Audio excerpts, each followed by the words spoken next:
As I give a warm welcome to Kim Dillon. Welcome, Kim. It's a great opportunity for Adelaide, isn't it? They really can set their season up here. Well, they certainly can. They can get back in the top four. They have an interesting history, these two clubs. The Bulldogs have a 13-7 winning record, and as you mentioned, Adelaide haven't defeated the Bulldogs here at Amy Stadium, which is now called for 5 years. Well, let's take a look at the AFL ladder to really tell the story as Andrew McLeod does some running repairs. There it is. Given what's happened so far with a lot of teams on the glut of 9 wins, Adelaide can move up. Well, we'll use that overused word, crucial. Adelaide can go back into the top 4. The Bulldogs keep their top 8 aspirations alive. Not only that, 12 teams can make the top 8 now, and 10 teams can still make the top 4. So it really is an interesting AFL ladder at the minute. So much to play for these two teams, and Gary Ayres certainly knows that. Earlier on, he caught up with Rod Jamieson.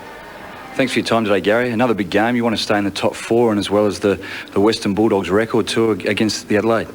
Yeah, it's an interesting one, Rod. Obviously, we haven't beaten them here since 1996, and look, if we can play as well as we can today, it might just shut the door on the Western Bulldogs' chances as far as making the finals. And Matty Clark and Rhett Biglands versus Luke Darcy today, are they ready for the big Joe? Oh, I think so. You know, Rhett last time we played him in round 1 really turned the game, and I think Clarkie's been in pretty good form as well over the last probably month. And certainly they've got big jobs to do today because we know how good a player Luke Darcy is. So if we can take control on the midfield, I think it'll give us an edge and hopefully win us the game. Well, it's an important game for both sides. Good luck today. Thanks, Rod. Yes, the Bulldog talls of Daniel Bandy there on screen and Luke Darcy, so important, Kim. Yeah, I think you'll find Rhett Biglands will definitely run with Luke Darcy, and maybe Kenny McGregor will take Daniel Bandy. Well, Terry Wallace, a little bit anxious about the result this afternoon. He too caught up with Rod Jamieson. Terry, thanks for your time. Western Bulldogs haven't lost to Adelaide here since 96 Footy Park or Amy Stadium. You enjoy coming to Footy Park, obviously? Oh, we've always done pretty well over it. I think that there's no doubt that it's a great ground to play football on, regardless of where it is. And the situation is that we come over desperate for a win again this time around. We're a side now that we've got almost 8 players that have played about 120 games between them. So we're a young squad. We rejuvenated the list probably 3 years ago now, and it's been a change for us as a side, and it takes a little bit of time. And we understand that we've just got to give a bit of patience and time for it to work itself out. And we believe that if we didn't lose ground this year, that anything that we actually gained for the year was going to be a bonus. And we're still in the hunt. And while you're in there with a chance, we'll just take those opportunities when they're there. Well, it's a crucial game for both sides. Good luck today. Thanks, Rod. Yes, they are still in the hunt, and they do have a good record against the Western Bulldogs. But in round 1, it was the Adelaide Crows who came out on top. Let's recap the last time these two teams met.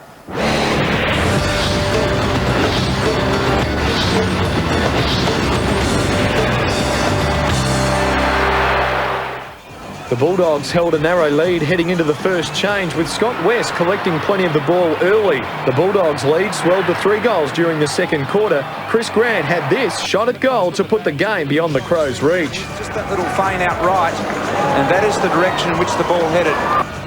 Then young Bulldog Daniel Giansiracusa also miscued, and the door was left open for the Crows. Strong play from Adelaide's ruck division ignited the visitors as they pegged back the margin to be in front by half-time. Andrew McLeod was in vintage form. The Bulldogs paid the price for their inaccuracy in front of goal. The Crows home by 19 points. Andrew McLeod in this game. Good to see him back. And Luke Darcy, Brownlow medal favourite. The scene is set for a big game. Wayne Schwass will join us in expert comments. But seats are hard to come by here at Amy Stadium. People will do anything to get to the footy.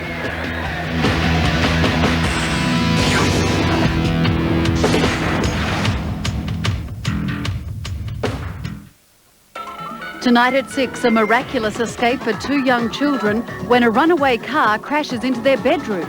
And Scotland's wild weather tames Tiger Woods at the British Open.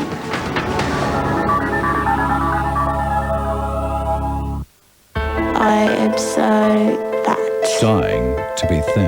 The anorexia made 11 years of my life hell. Rebecca's cry for help. This is my last chance. Nissan presents a current affair Monday.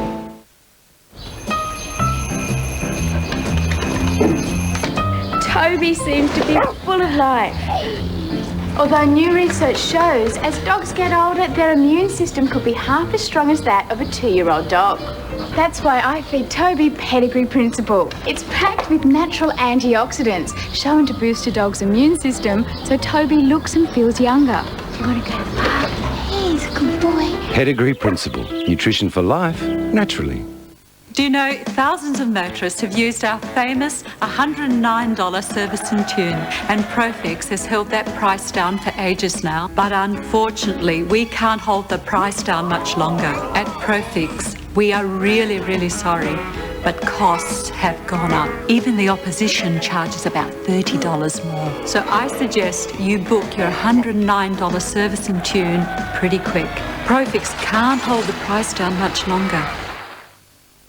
At Bunnings Warehouse, you'll score the biggest range of home improvements at the lowest prices every day. 6x8 foot polytop, $4.95. Silicon sealants from $5.98. 4-litre Dulux ceiling paint, $29.98. Neat Heat 2-in-1 Alloys, $64. Clothes Error, only $8.90. And potting mix, 2 for $4. We won't be beaten on price. And that's guaranteed. Bunnings Warehouse! Lowest prices are just the beginning. Mum and Dad are going to be there, so make sure you wear something decent for a change. Wear something, wear something, wear something, wear something. Wear something decent. Peter Shearer Menswear, Rundle Mall. Now everyone in the family could talk for free, thanks to Telstra's bonus options. For details, call Telstra Mobile now. Night, John Boy. On 125 111. Everyone's a winner with value, range and your choice of finance options from Radio Rental. Feel like a winner with an LG combination video and DVD, including 5 bonus movies, $6.49 or $6.90 weekly rental. Radio Rentals, we know our stuff. As dogs get older, their immune system could be half as strong as that of a 2-year-old dog. That's why I feed Toby Pedigree Principle. It's packed with natural antioxidants. Pedigree Principle. Nutrition for life, naturally. In a gripping season final, the ER will be thrown into chaos. Okay, let's take a look.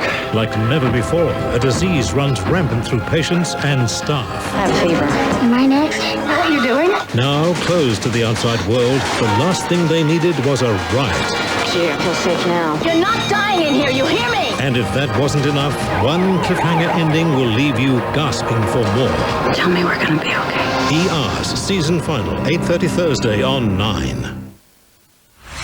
This AFL coverage proudly brought to you by Carlton Draft, Amy and the Navy, Army and Air Force.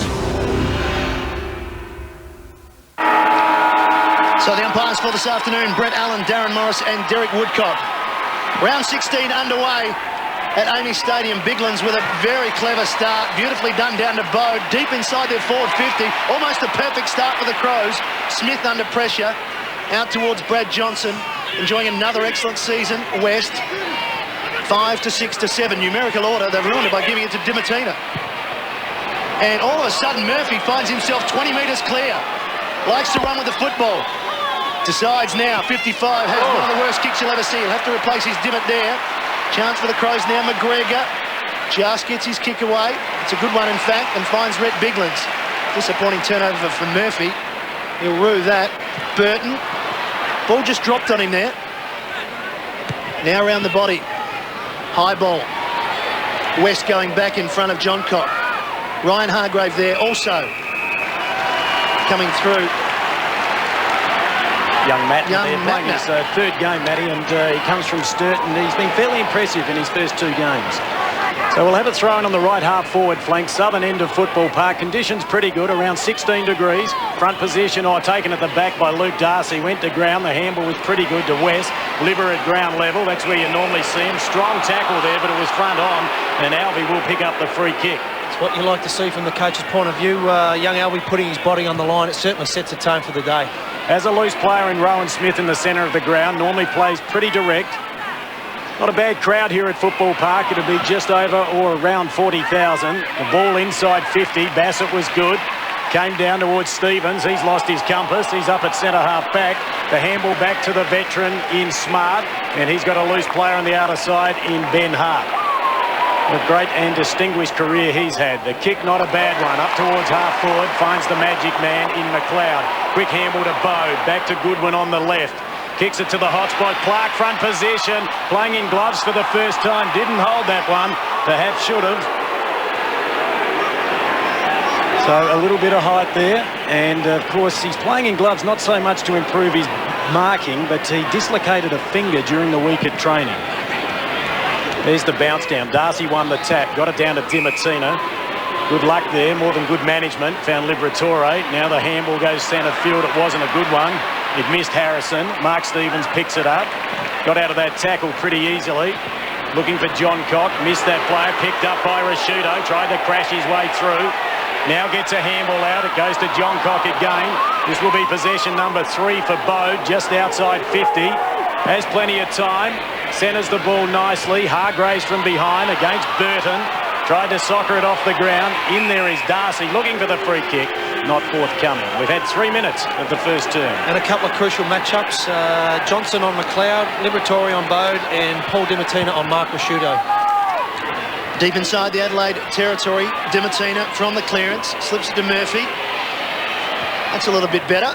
Finds his target. Liberatore with a customary boost from the crowd. Harrison goes for distance. Bandy provided a contest. Both Bulldogs go to ground though. Garlick on hands and knees. Free kick going back to Adelaide, holding on. And Tyson Edwards will take the free kick. 28 disposals last week in their 18-point victory over St Kilda.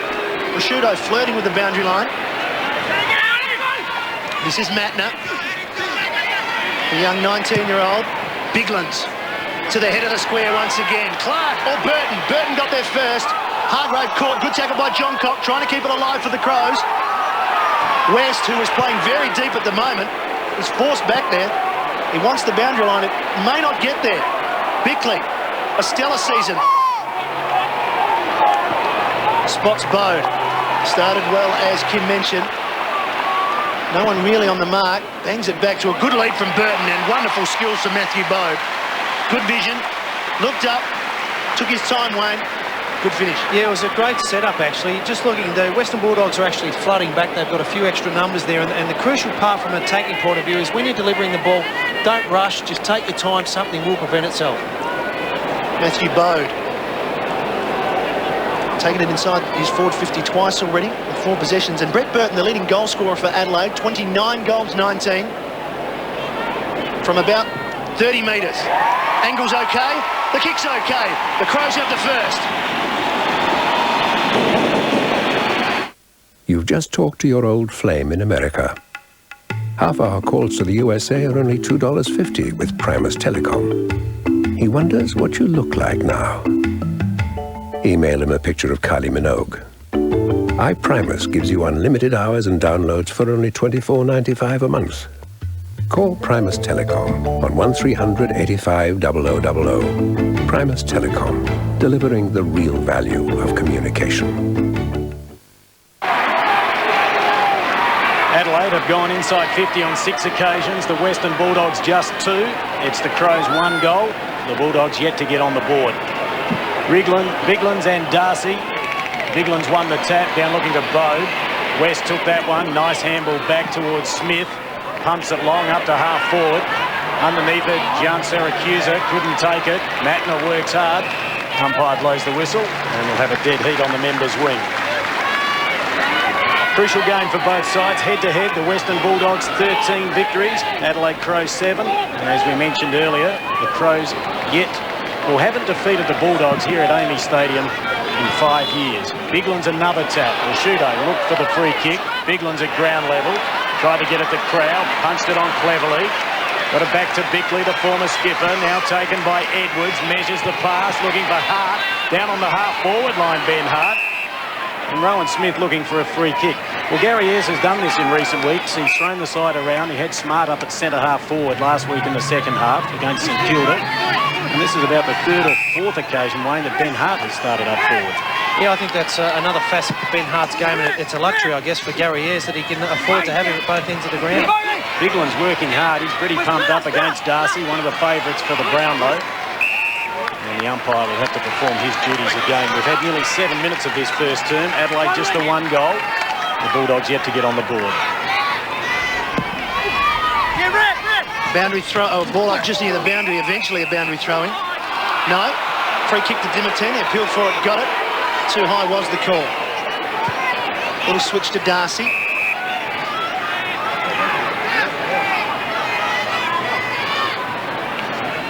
prepared to take their time, the Bulldogs. Disperse the flood, so to speak. Told to move it on now by Brett Allen. And in the end, it's a little chip pass over the top to Smith. That has to hit the body. It doesn't. Here's the turnover. This is a gimme goal. Hart.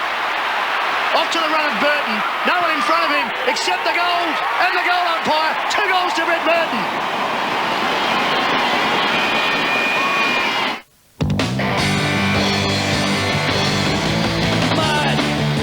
Mud, glorious mud. Nothing quite like it, more cool in the blood. So follow. With a powerful V6 and over 50 models to choose from, Holden Rodeo. For all your dirty work.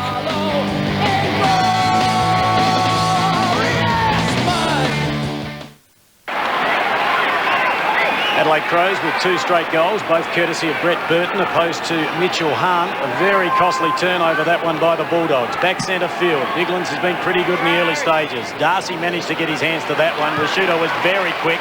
The old firm in action as he got it to Bickley. McLeod looking for the crumbs. Bode over the top. That's his 6th possession. Here's another goal. McLeod, the magic man, bangs it through.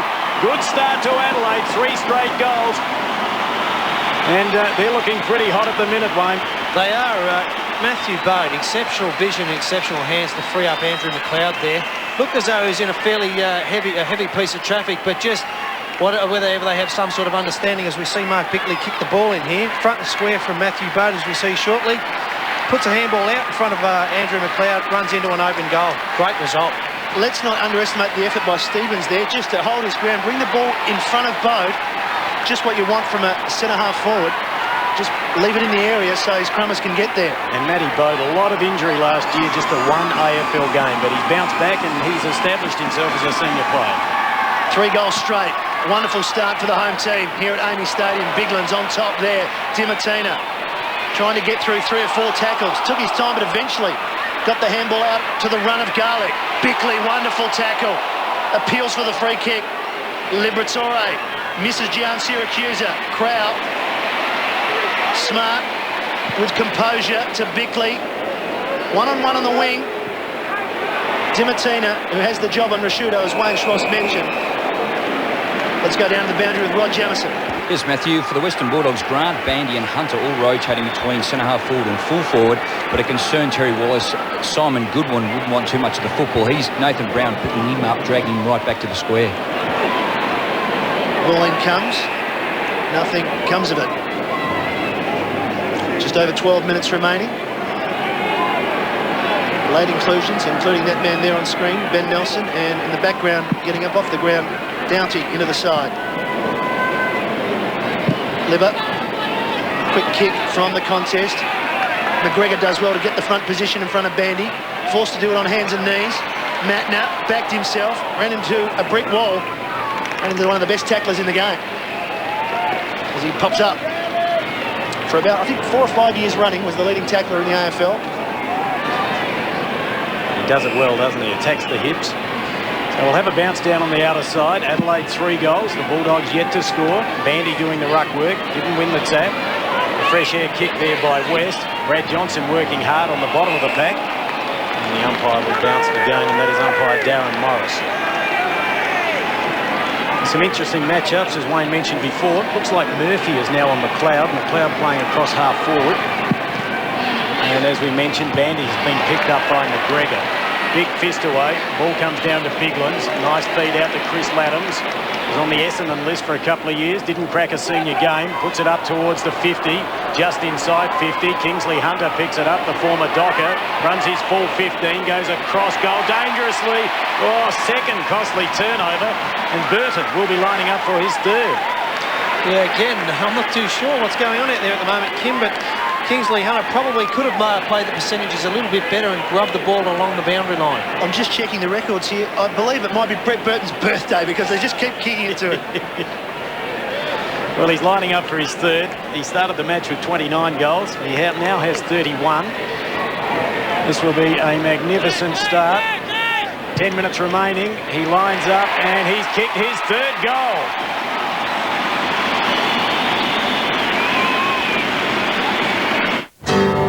Working hard to make a living, bring shelter from the rain. Father's son left to carry on, blue denim in his veins. Nothing beats the original. No. KFC's Original Fillet Burger. A real chicken breast fillet coated in the Colonel's secret recipe of 11 herbs and spices. Nothing beats it. Oh, he's a working class man. So, terrible news for Nathan Bassett, who, Kim, is having a very good season. He's been in red-hot form, whether it be in defence or up forward. He's been a pinch hitter up forward, but, yeah, without doubt, having his best season. And not sure if that's a shoulder, we'll find out later, or a broken arm, but I don't expect him to come back. Crows right on top here. Brett Burton, 4 kicks, 3 goals. 24-point margin, almost halfway through the first quarter. Nothing up forward for the Bulldogs. Johnson decides to try and get something happening. Bandy on the long lead. Goodwin at ground level. Grant, likewise, will have a ball up. They've gone inside 50 for the 4th time now, the Bulldogs, Wayne, but they haven't really looked like getting it deep. That's as far as they've got around centre-half forward. Yeah, Adelaide are doing very well. They're actually leading a lot of the Footscray players to the ball, but it does make a difference when you get clean possession out of the centre square. You give your forwards that opportunity. McGregor with a clever tap once again. Crows on top in that department. We thought maybe Darcy and Bandy would. West gets a terrible bounce. Falls for Johnson. Stevens applies the pressure, and the recovery is excellent for the man in his 100th game. Forced to kick it high. Murphy and McLeod. Gian Siracusa to Murphy. So many of these young Bulldogs players with promising futures. There's a man who is at 36 years of age, to Rowan Smith. Can kick a goal from here if he decides. Loads up from 70. Bandy the target. Free kick.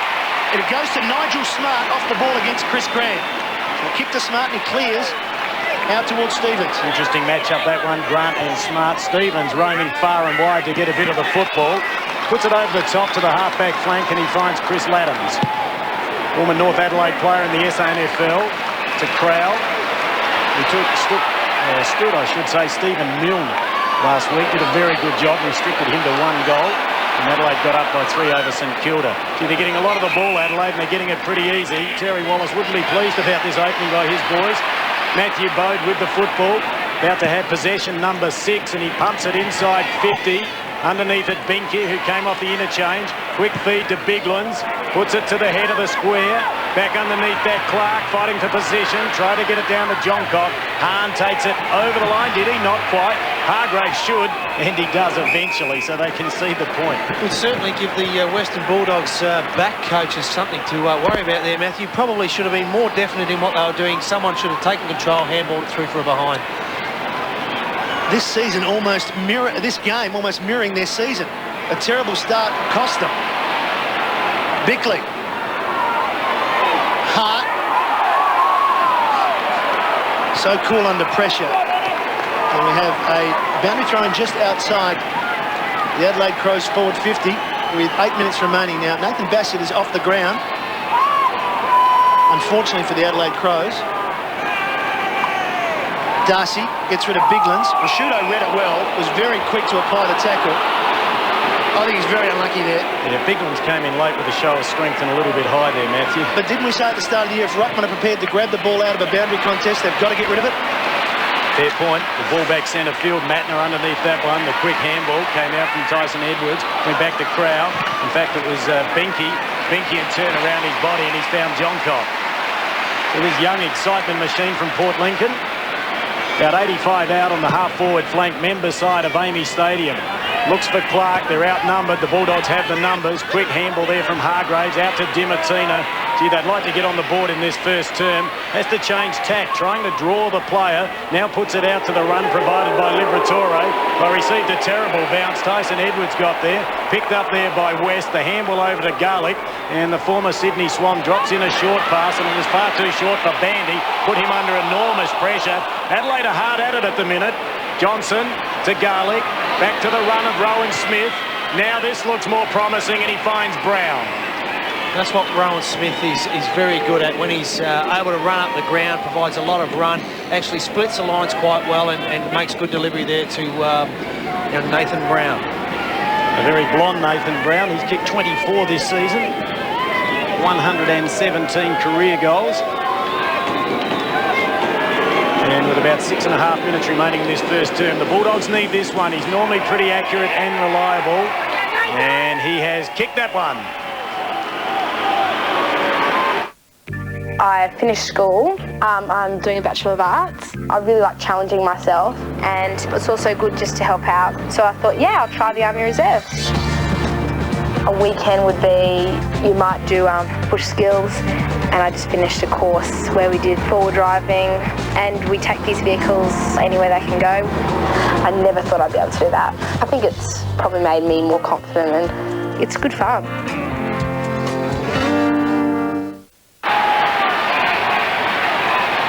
So the good news for Adelaide is that they're 3 goals up. The bad news is that Nathan Bassett has come down after going over the top here, and we just watch him here.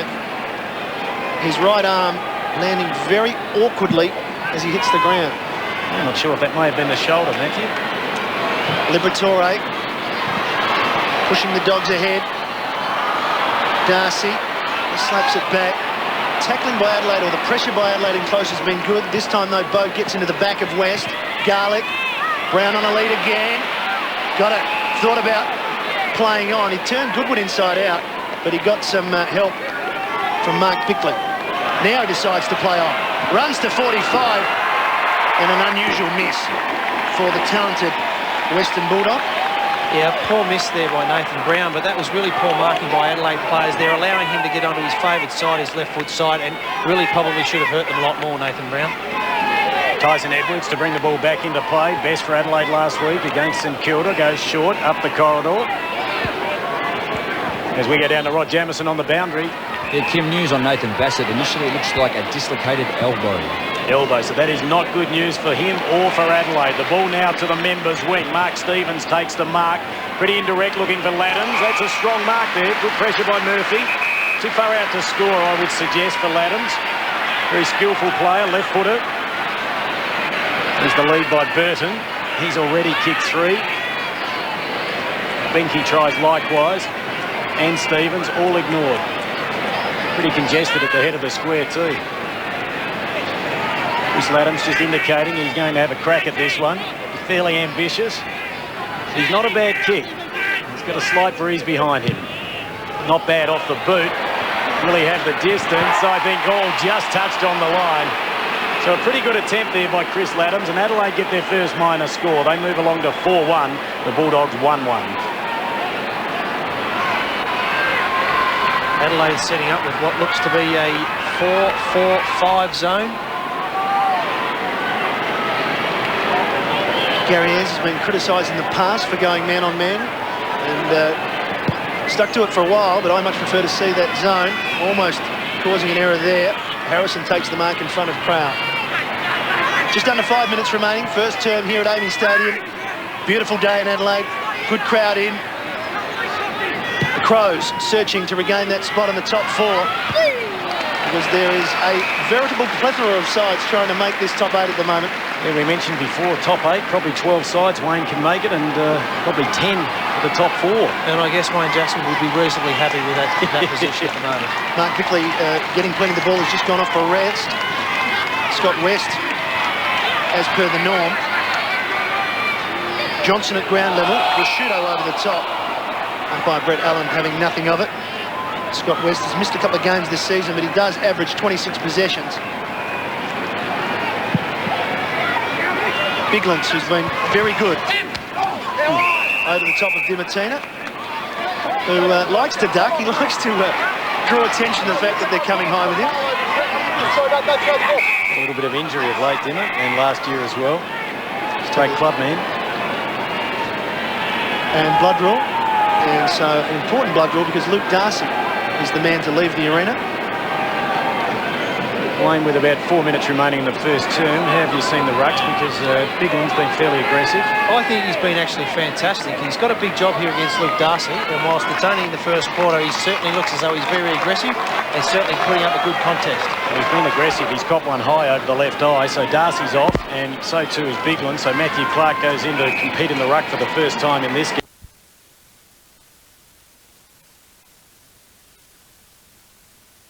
Here at Football Park, nice pass out to McLeod. McLeod now puts Adelaide inside 50 again, looking for Stevens, close to the boundary line. Picked up by Laddams on the right boot. Touched, play on, Smith, poor handball. Put his good mate Brad Johnson under enormous pressure. Now loose ball, back to Bowe, Rashuto, over the top to Stevens, should kick it, and he does. Adelaide have 5.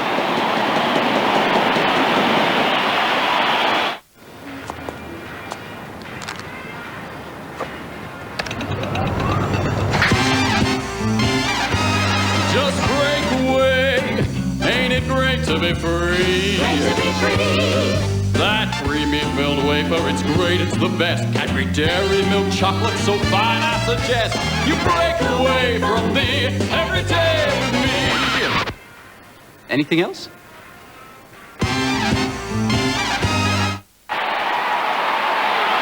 Mark Stevens, 100 games, and for him, his 20th goal of the season. The Crows, 25 points in front, really are well in control of this game. Rashuto, got to beat Liberatore, does it quite nicely. Back to Matner. Unusual kick, but found its mark in Laddams. Wants to get it on quickly. There's another one of those high balls. It's contagious. Hang time all important here at Amy at the moment. Hart does the right thing, keeps it low. Towards Scher, Garlick in front of Edwards. Liberatore. Smith, Johnson, look out. The Roo was coming. Back to Nelson. He gets it off to Matner. Kick out in front's not bad. Benke right with him, Hunter, the 225s.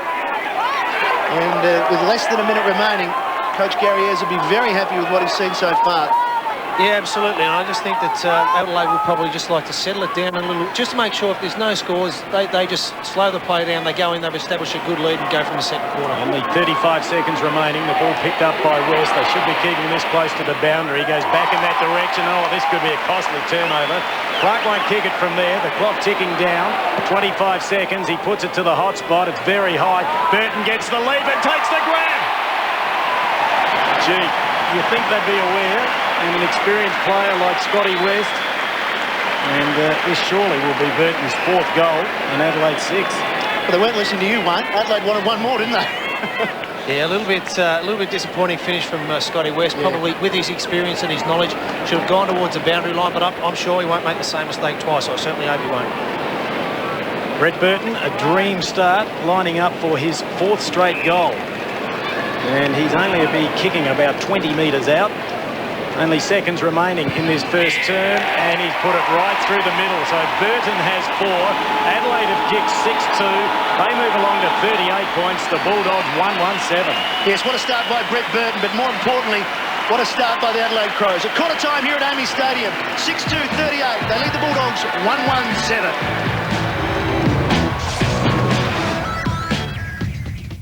One of these men is the man of Phoebe's dreams. Can you guess who? You're so incredibly beautiful. You're wild, aren't you? Alec Baldwin on an all-new Friends Monday. 8 o'clock Monday. Hey, you kids, wear your helmets. Play safe. Be smart. Reese rules the streets Monday on Malcolm. From all over the world, World Class Tiles presents a range of tiles and fittings that keep our thousands of customers happy. Happy with our complete bathroom renovations. Excited about our range of tapware. Our customers are bubbling with delight with their new spas. And of course, they love our huge range of world-class tiles. And the fabulous service at World Class Tiles, Main North Road, Nailsworth. Look for the world. So what do you think of Subway's sweet onion chicken teriyaki? Low fat. It's delicious. And low fat. Yeah, whatever. delicious chicken teriyaki topped with a sweet onion sauce. It's one of Subway's fresh-made tastes. There's also the tasty red wine vinaigrette club. Well, this is good. Hard to believe it's low fat. Hard to believe you keep interrupting me. My point is, only at Subway can you get a sandwich that tastes this good. And one that's good for you. Thank you, whoever you are. You're welcome, whoever you are. Subway, eat fresh! I make sure my family has an endless supply of fresh, clean water. Puritap provides water free of chemicals, organic contaminants and waterborne parasites. Make the healthy choice. Call Puritap for the purest water on tap. Police emergency? Yes, it's my shed. Someone's broken the lock and ripped off some of my tools and other stuff. Is anyone in the shed now? It probably happened over the weekend. A moment's thought before dialing can make a world of difference for you and others. Think first, then dial. These are my lads. Who raised before the flop? We work together. We laugh together. But most of all, we play cards together. ILO, the wheel go. 5 card stud, ILO. 2 down, 3 up. Always scores with one-eyed Jack Wild with a twist. The twist being I'm the only one who understands it. It's Dealer's Choice, a new comedy from State Theatre at the Space. Book now at Bath. Tuesday, a CSI special event guest starring David Caruso. Good evening. When a murder kidnapping starts a desperate pursuit into another jurisdiction. It's time to say hello to CSI, Miami style. A different situation. 2 crack teams join together on the trail of one very bad man. And the ending, well... Take him out! It's a killer. No other dramas this hot. CSI. 8:30 Tuesday on 9. This AFL coverage proudly brought to you by Primus Telecom, Amy and Duracell. But obviously, he would have said that he's very happy with what's going on because they lead by 31 points. We'll just fix up that problem with Rod Jamieson and get back to him shortly. But the second quarter is underway. Darcy off with the blood rule earlier. Perhaps a clash of heads because we saw Biglands go off at the same time. He's going nowhere at the start of this second quarter. Looking more like the Elephant Man than John Hurt. He's doing better with Biglands, who was, I thought, terrific in that first quarter. Slipped out the back by Johnson. No one there, though, for the Crows. Bickley, clever handball to Rashudo. Communication between those two 200-game players is wonderful. Stevens is the target again. Harrison right with him. Benke pushed off it. Enables McLeod to get through. Over to Hart. Back to Edwards. Spots a player in the middle. Over the top of McLeod it went. At ground level doing well was Dimatina. Back to West. 10 possessions in the first quarter, leading on the ground. But once again, Biglands having a great afternoon. 5 possessions for him in the first quarter. Spoils Darcy. We'll have a boundary throw in. He certainly looks as though he set himself for Luke Darcy today. He's very fired up out there. Did very well in round 1 when Matthew Clark started on Darcy. That was at Colonial Stadium, and he got the job just around quarter time and played very well. So he's been given the opportunity again. Matner took that one, wrapped up by the opposing number 39 in Little Libber. And as Matthew mentioned earlier, he's one of the best tacklers in the business. Bounce down on the outer side. 6-2 plays 1-1. Perfect conditions here at Football Park. The ball comes down and the doggies try and run it out as they put it through. Well, it went off the side of the boot, so Adelaide a chance here with a favourable bounce. They didn't get that. Bandy was good. Tapped it down towards Rowan Smith. Now he measures the kick. Not a bad looking pass, and he's found young Gian Syracusa. In fact, it's not. It's Burse. Burse with the football and a lovely short pass. And Nathan Brown gets an opportunity to kick his second on the right side for a left footer. And they need a good start. Now it looks like the breeze may have dropped here a little bit. Adelaide certainly had it in the first term. Nathan Brown lining up, 118 career goals, and he has just missed. Well, he's dragged that one back. Wasn't real tidy off the boot. So the doggies are now 1-2, Adelaide 6-2.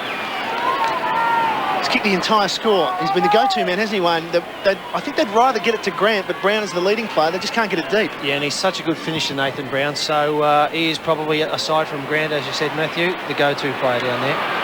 Dimatina gets it back to Darcy, measures the kick nicely, and this is Shane Burse. A Rising Star nomination in round 10. Best for Werribee last week, sees him back in the side. He's kicked a couple of good goals so far this season. His mate Ryan Hargrave, also a Rising Star nomination, the following round. So Shane Burse, one of the many young Bulldogs. They're very confident about the future of this team. And we're worried about this season for them. Their poor start is now having some effect. They really do need this goal. It's a wonderful finish from Shane Burse. No reaction from the crowd means he's got a goal.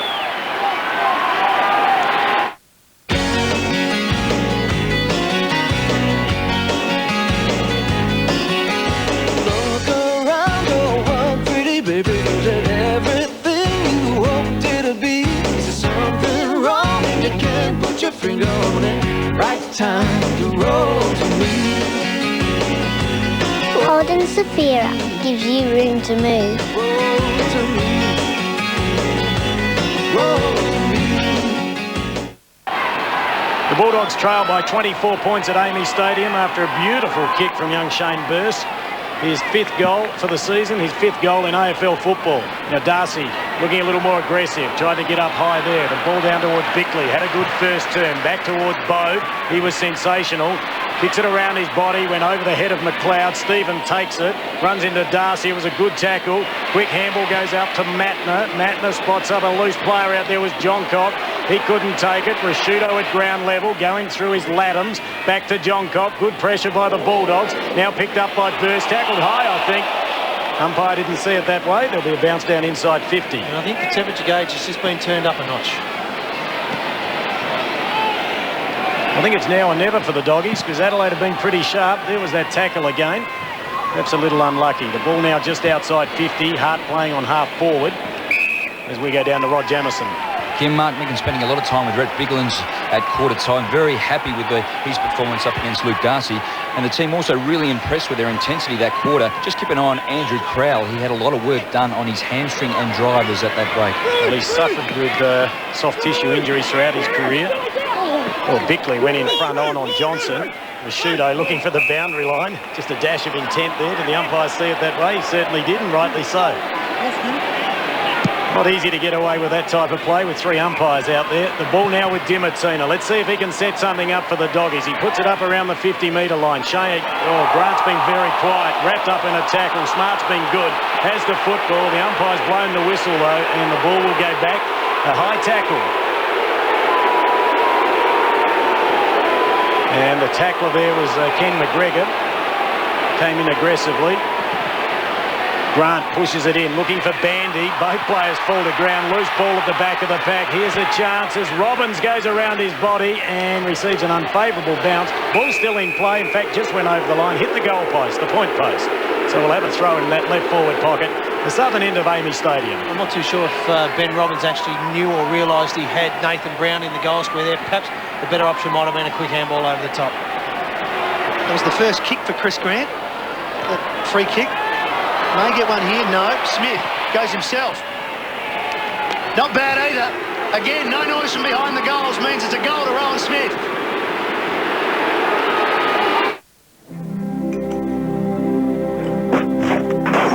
By the way, insure with Amy and you can get new for old replacement, as well as fast settlement on claims. The Army Reserve paid very well. Because it's tax-free income, it's great. So whatever time I put in here, whatever hours I do, whatever I get paid, it's mine. It's in my pocket, and it's a bonus. The margin back to 18 points. They have a great rivalry, these two clubs. Darcy, the bounce favours that player. Biglands did well to come from behind. Rashudo, Bickley, the run of Crowell. We'll keep an eye on him. Wobbly kick forward towards the outer half-forward flank. Good work there. That was by Harrison, the former Richmond player. Got it over to West. Back to Murphy. Just buys a little bit of space. Now pops the kick over the top. Taken by West again. He gets a lot of the football into Dimartina. Gee, they're starting to run the Dogs. In the pass in looking for Brown, and he's found him. Have you seen that matchup, Wayne? Goodwin-Brown. I mean, Brown's had a few shots at goal, but are they sacrificing too much, Adelaide? Yeah, I'd be a little bit concerned because Simon Goodwin is such a good ball winner and he does set up Adelaide when he's on fire, and I suppose you're giving something away there, and that, at the moment, is working in the Bulldogs' favour.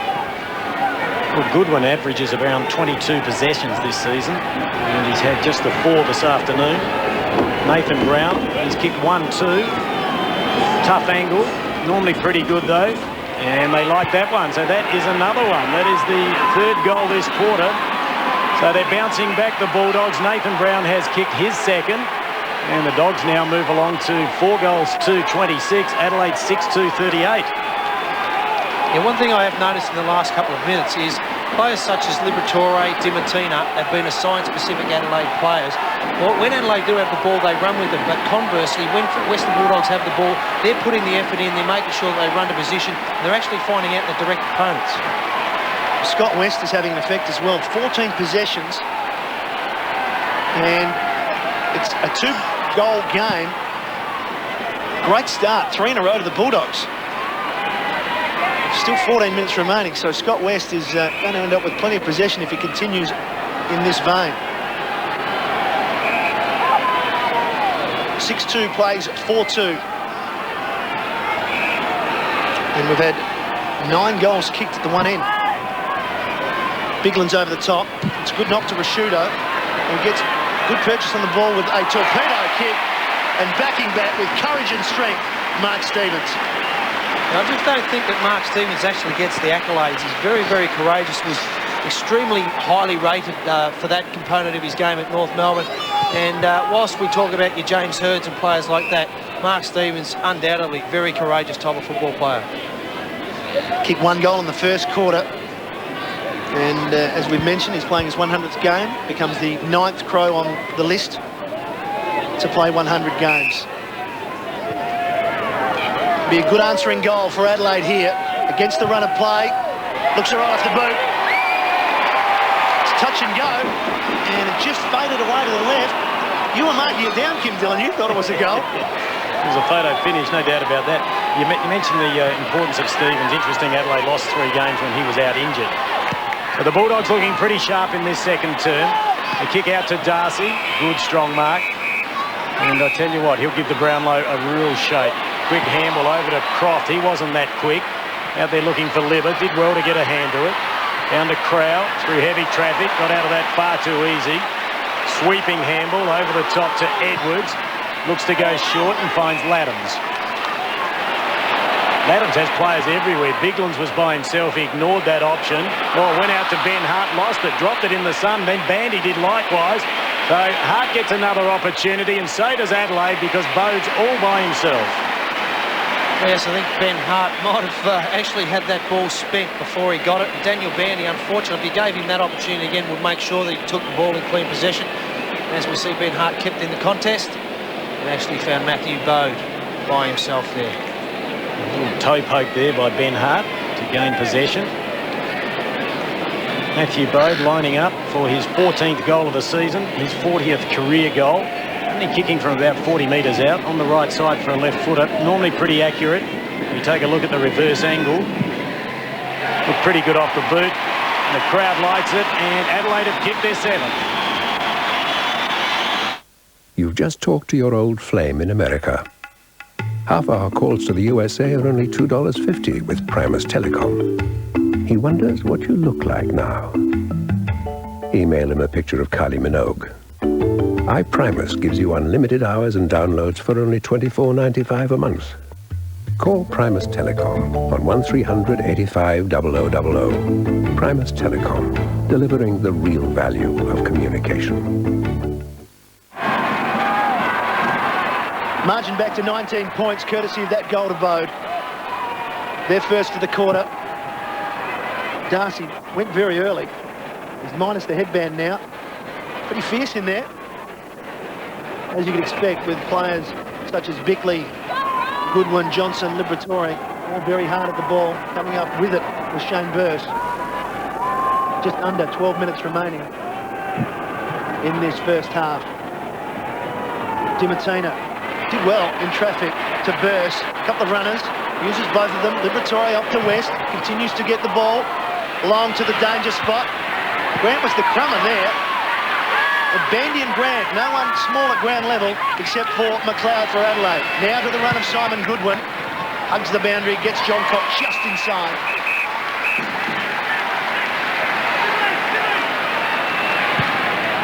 Back to Bickley. Adelaide move it nicely to centre forward. Stevens the target. Got to beat 3. Darren does. If that ball came to ground level, the Bulldogs were away. The strength of Stevens keeps the Crows in it. The pass over the back, still alive. Bode just kicked a goal. Robbins right with him, slings him to the ground. Bit of clever work by Bode, kept it in, round the back. Bit of Harlem Globetrotter stuff. Croft. Murphy, so often the go-to man in this back 50. Chances his arm, back to Garlick, to Hunter. Good pressure by Adelaide. Bulldogs can't go anywhere. Robbins looks up, nothing to kick to. Adelaide did very well there. Grant, Smart doing an excellent job on him. Ground level once again. Hahn on the ground. Still going.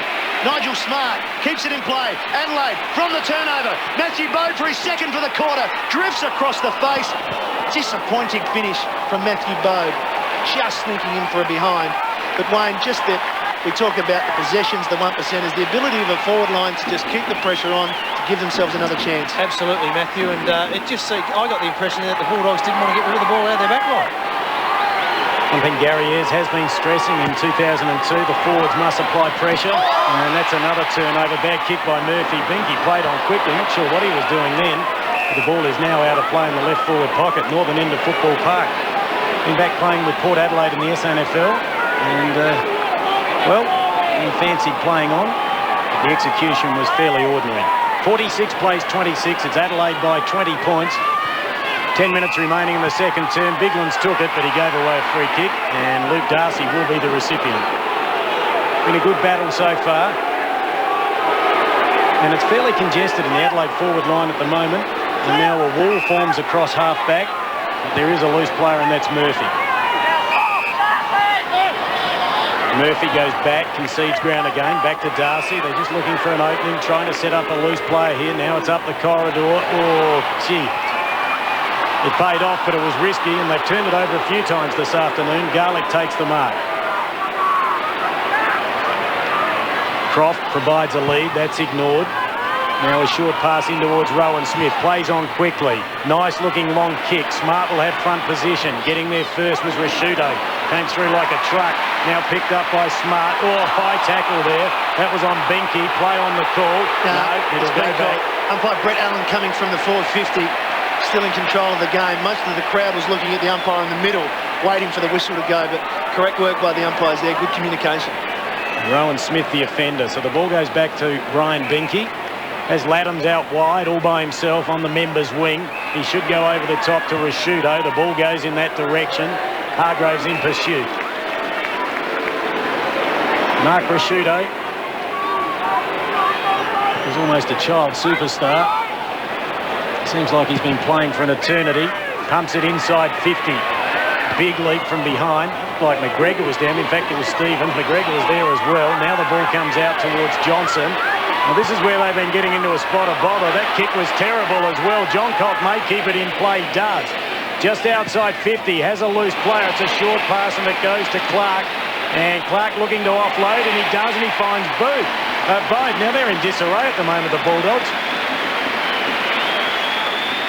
They've had some opportunities to clear it out of their defensive 50. Well, they have, and what's surprising is some of their more experienced players making decisions that you could probably put down to a person that's only, played a handful of games. But Johnson and Rowan Smith in the first quarter made a couple of crucial errors, and Matthew Bode should actually convert and make them pay.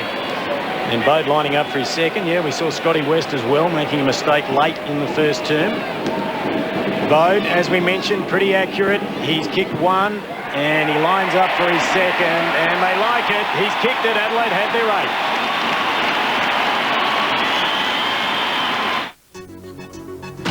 8. It's incredible. The most advanced shave is as easy as 1, 2, 3. Mac 3 easy error-free loading, easy open flow rinsing, and 3 blades that shave progressively closer in one easy stroke. Mac 3. The closer shave in fewer strokes with less irritation. It's the easiest way to the closest shave. Mac 3 from Gillette.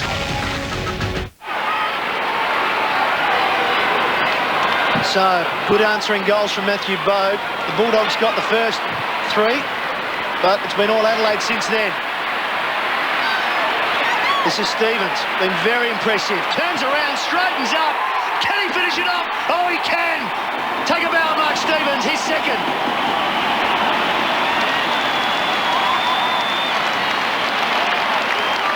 Just a beautiful finish by Stevens. Another goal to the Crows, and all of a sudden, the margin's back out to 32 points, and then they led by 31 points at quarter time. And again, Matthew, they've all the Western Bulldogs players there followed Andrew McLeod, thinking the obvious thing Mark Stevens would do would handball out. Everyone zoned off Mark Stevens, allowed himself a bit of space, was able to straighten up and kick truly. There he is, making a few moves. Simon Goodwin now into the midfield. Mark Rashudo back on Nathan Brown. Adelaide leading 9-4, the Bulldogs 4-2, and Stevens celebrating big time in his 100th AFL game. Umpires officiating Brett Allen, Darren Morris and Derek Woodcock, and it will be the latter to perform his duty. Does so, goes down to West, getting a lot of the football.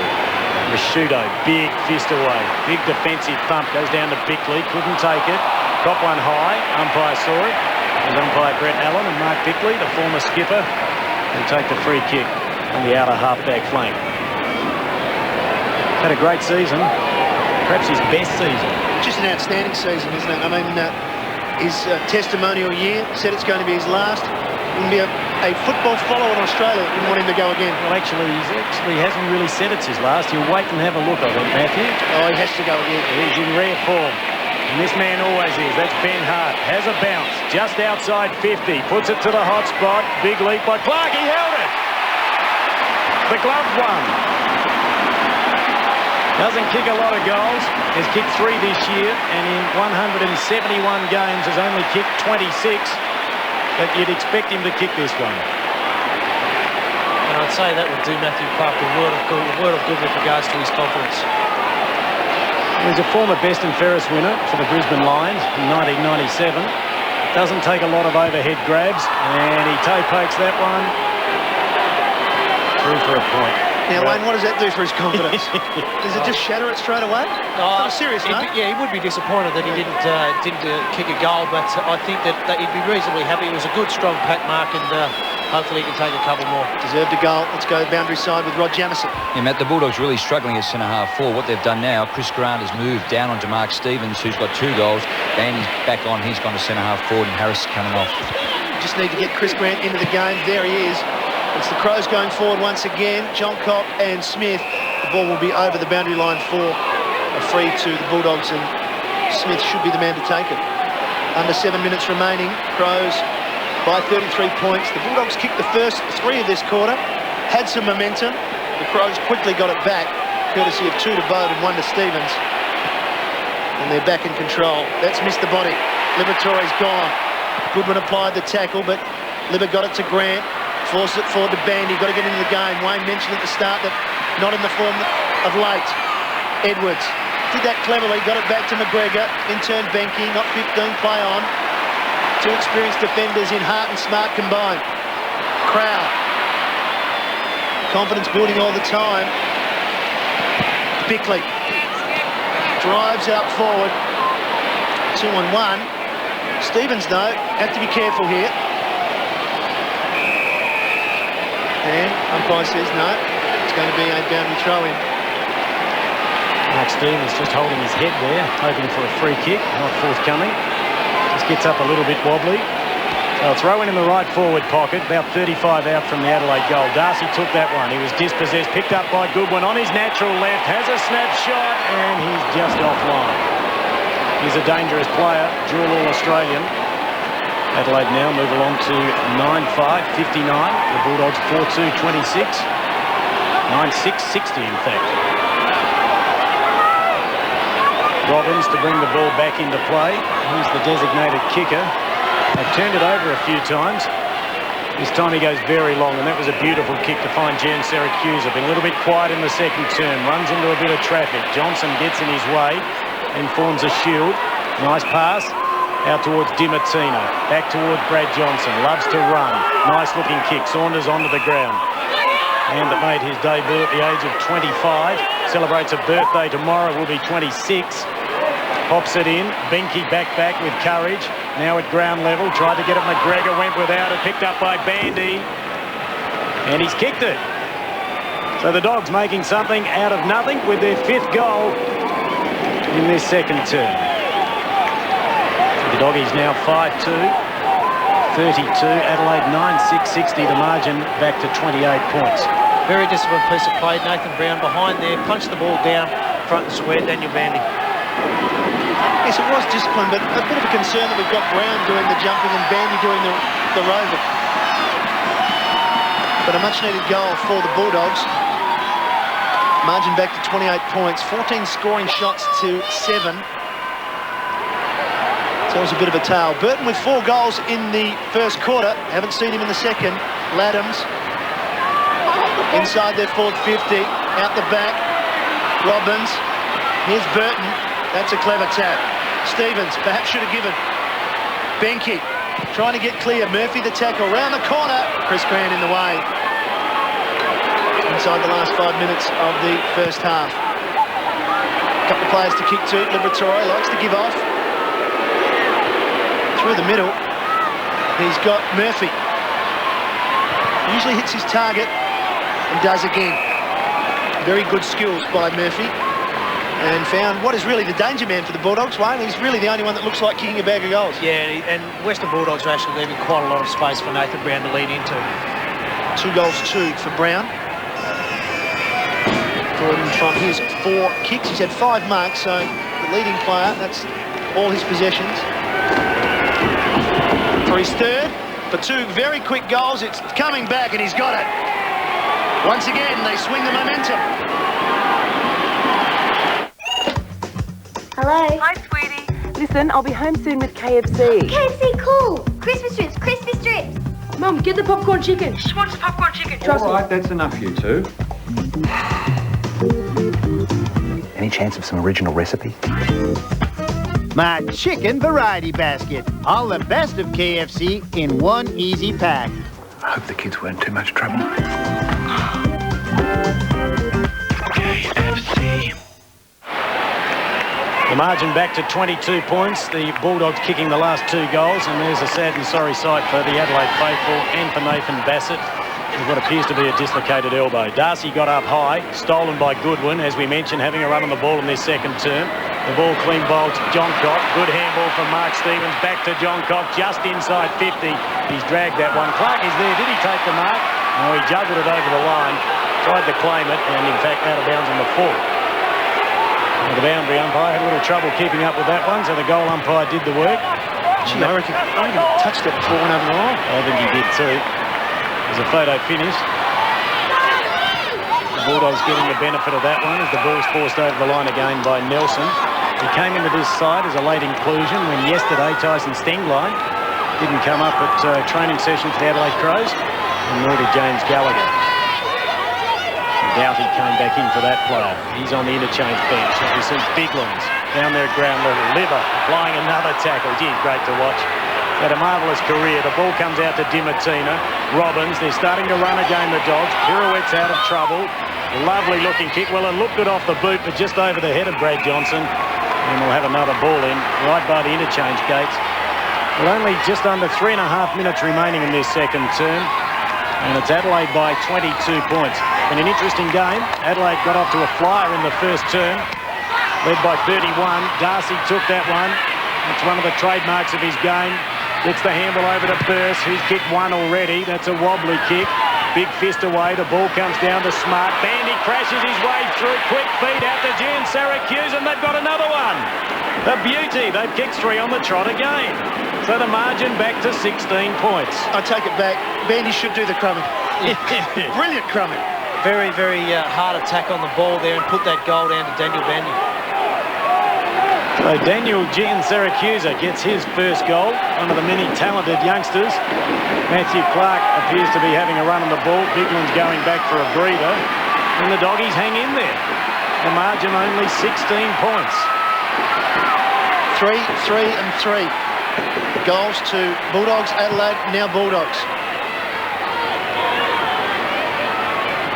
Grand level bowed. court. Umpire Brett Allen getting in quickly to disperse the players. We're inside the last 3 minutes.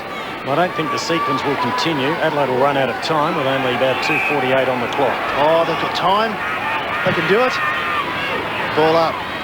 Sits for Clark. Bandy dispossesses him. Incorrect disposal. And free kick will go to the Bulldogs. Amy Stadium crowd not happy. Never happy when a free goes the other side. Over the top, good spoil came from McLeod. Front and square, Edwards. Rashudo. Player free is John Cock. Robbins giving him far too much space there. They've moved it quickly, but the Bulldogs have a loose man back there, and Murphy provides the contest. Laddams was held. Umpire saw it. Good decision. So Chris Laddams, who had an excellent game against St Kilda with 25 disposals last week. Adelaide have won one of their last 4. The Bulldogs a draw in their last 3. So important to win here for either side. Grant. Missed the body. Turnover once again. John Cock. Can Adelaide make them pay? Both done it a couple of times this quarter. Goes back to Laddams. Off a step. He won't be happy with that kick. They've sprayed a couple in this quarter, Adelaide. And again, we see another experienced Western Bulldogs player making a fundamental mistake. They're deep in Adelaide's attacking 50 too. Grant brings it back in, finds Hargraves. Thought about Smith, ignores that option. Now has time for a bounce. Now looks to Smith and didn't find that player. So Matner gets an opportunity. He's been fairly quiet. He's bundled over the boundary line. With just over 1.5 minutes remaining in this second term. Next goal to the Bulldogs would be more than handy. The margin 16 points. They trailed by 31 at quarter time. Clark won the tap. It was sensational. It went straight down to Goodwin. Now Nelson. Edwards. Back to Clark. Buys a little bit of space. Turn back to Edwards. Big handball. Over towards Ben Hart. They'll look for Stevens. Hart's waiting for some movement. Now punches out a low pass and found John Cock. Beautiful pass. John Cock just outside 50. It would take his best kick. Won't get there. Underneath it, Burton. And Kingsley Hunter kept him out of the action. They kept the ball in play, and Hargraves again gets the ball over towards Johnson. So this could be the last roll of the dice in the first half for the Bulldogs. But this is where they've struggled, just getting it out of the attacking 50 of Adelaide. Short pass again. This time he finds his good friend in Rowan Smith. Not a lot of movement. Short pass again. Saunders takes that. Plays on with a handball. Back towards Smith. Now he kicks long. The target, Gian Siracusa. Went up a little early. Ball at the back to Darcy. Tried to paddle it forward. Out towards Brown. Brown's handball was very slick. The Gian Siracusa should kick this on his left. And he does. Beautiful play with only seconds remaining in the second half. And Gian Siracusa kicks his second goal for the game and the quarter. And the Dogs back in touch. They trail by just 10 points. And Luke Darcy set up that goal there. Had the presence of mind just to tap it out to Nathan Brown. Great hands and great finish. Well, this is what he's known for, isn't it? He's a clever player, Gian Siracusa. Very disappointed with his effort in the first quarter. Spent some time on the bench. He has come back and now doing the right thing, a couple of goals. From the Bulldogs' point of view, it was 32 points not long ago. Now they're back to within 10 points. They'll go into half-time right in this match, getting their goals at ground level, not taking many marks inside their forward 50 except for Brown on the lead. Late in this first quarter. Time for Adelaide, though. Clark got it to Goodwin. 10 seconds remaining to the goal square. Need a mark. Not a mark for Croft. A strong mark for him. So he saves the day for the Bulldogs. Switches play quickly to Dimatina. Siren sounds at Amy Stadium for half-time. Just when we thought the Adelaide Crows were going to run away with the game, the Bulldogs have come back. It's a game of swinging momentums in that second quarter. Bulldogs getting the first 3, Adelaide getting 3. Then the Bulldogs, right at the end, coming back with 4 goals to finish up with a 7-goal quarter. We really do have an interesting game on our hands now. Nathan Brown, 3 goals for the Bulldogs. Gian Siracusa getting 2. Matthew Bogue picking up 2 goals in that second quarter. Brett Burton, who kicked 4 in the first, not managing to get a goal in the second quarter. An entertaining game of football here. Only 10 points the margin. The second half coming up very shortly. Adelaide by 10 points at Amy.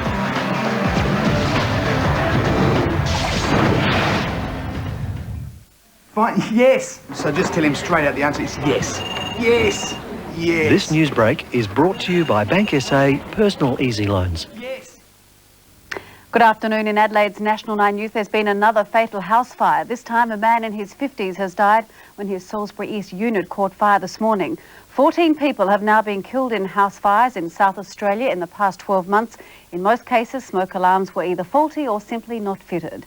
In other news, more than 100 Australian athletes have already arrived in Manchester, with the Games beginning on Friday. Organisers are busy ironing out last-minute details with the help of some officials from the Sydney Olympics. See you soon. Nine's new drama Young Lions is hailed. An intelligent, high-voltage production. Critics across Australia are calling it Slick, stylish urban drama. a stellar cast. Will seduce you into the lives of 4 detectives. You were drunk as a skunk. NW says Alex Dimitriadis is so spunky. Lick me, baby. The Sydney Morning Herald's verdict simply terrific. It's fast, pacey. With a definite grittiness. Nine's new drama Young Lions, 8:30 Wednesday.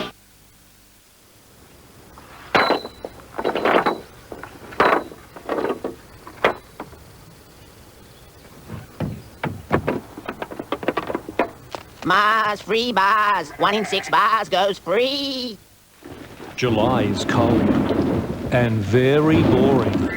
Heat it up with some hot entertainment packages from Truscott Hi-Fi. Conquer 68cm TV with DVD player, $7.99. Sharp 68cm AV stereo TV with DVD player, $9.49. And NEC 59cm AV stereo TV with 200-watt DVD player lifestyle system, only $14.99. Truscott Hi-Fi, Adelaide's lowest prices with up to 24 months interest-free terms. Don't pay more for a new Toyota elsewhere. Come into Jarvis Toyota. They have brand new Echoes, priced to clear. Brand new Corollas, all with huge savings. Remember, every new Jarvis Toyota comes with a 5-year warranty and 5-year roadside assistance.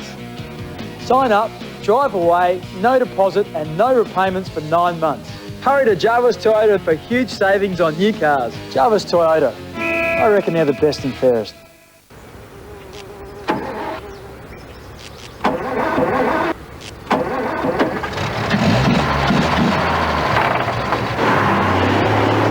Mars, free bars. 1 in 6 bars goes free. 6:30 tonight. What could possibly come between a close family?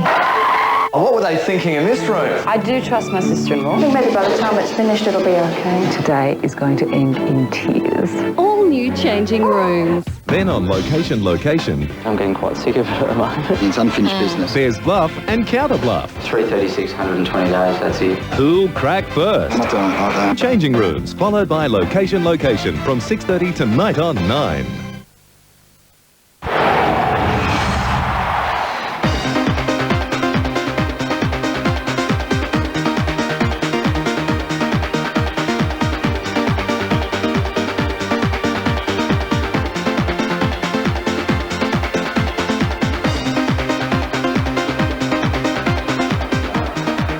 Half-time here at Amy Stadium with Adelaide in control by 10 points. They did lead by 31 points at quarter time. Burton with 4, Bowden Stevens with 2 each, and Brown, the major goal kicker for the Western Bulldogs, with 3. Gian Syracusa picking up 2 in that second quarter.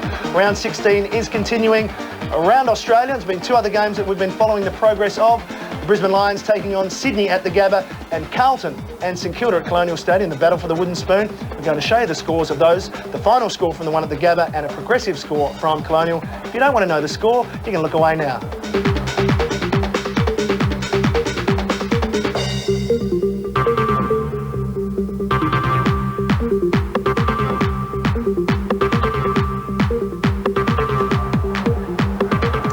Well, Kim Dillon has been very kind to leave the commentary position or wander down to the boundary, and he's with a very special guest.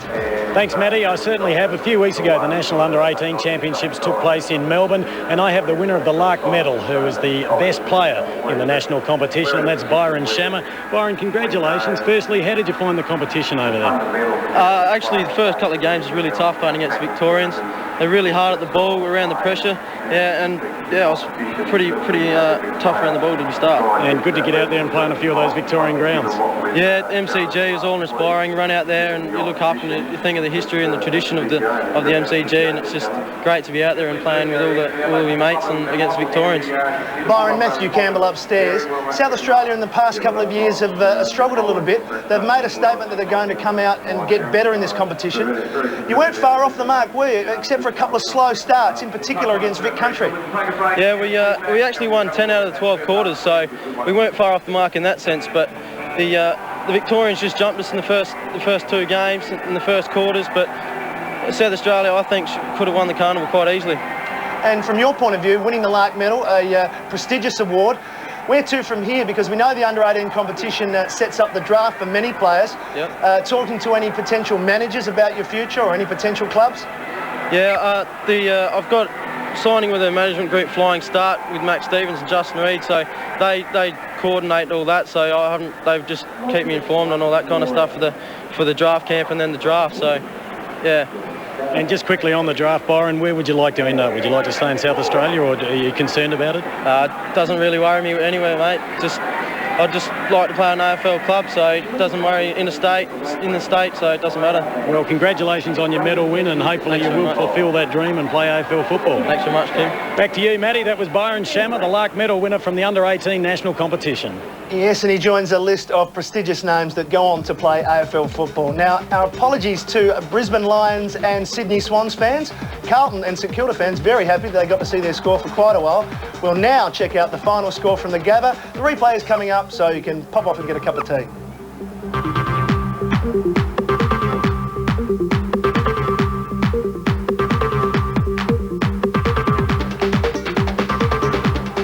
Well, it's a 10-point margin here at Amy Stadium. The second half isn't far away. Can Adelaide maintain that lead and find themselves in the top four? We'll find out very soon.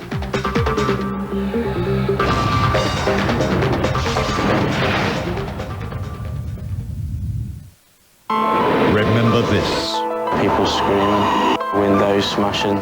The fire that destroyed the lives of 15 young backpackers. They should not have died. This man was convicted of murder.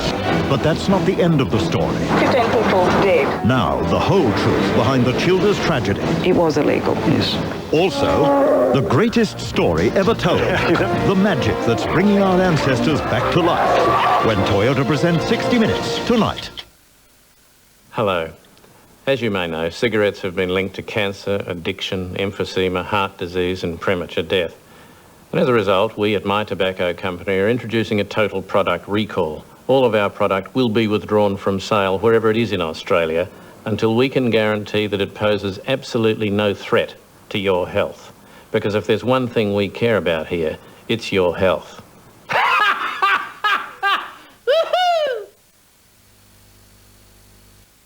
Einstein's theory of relativity is based around E equals mc squared. Antarctica at that time of the year can have an average temperature of minus 26 degrees Celsius.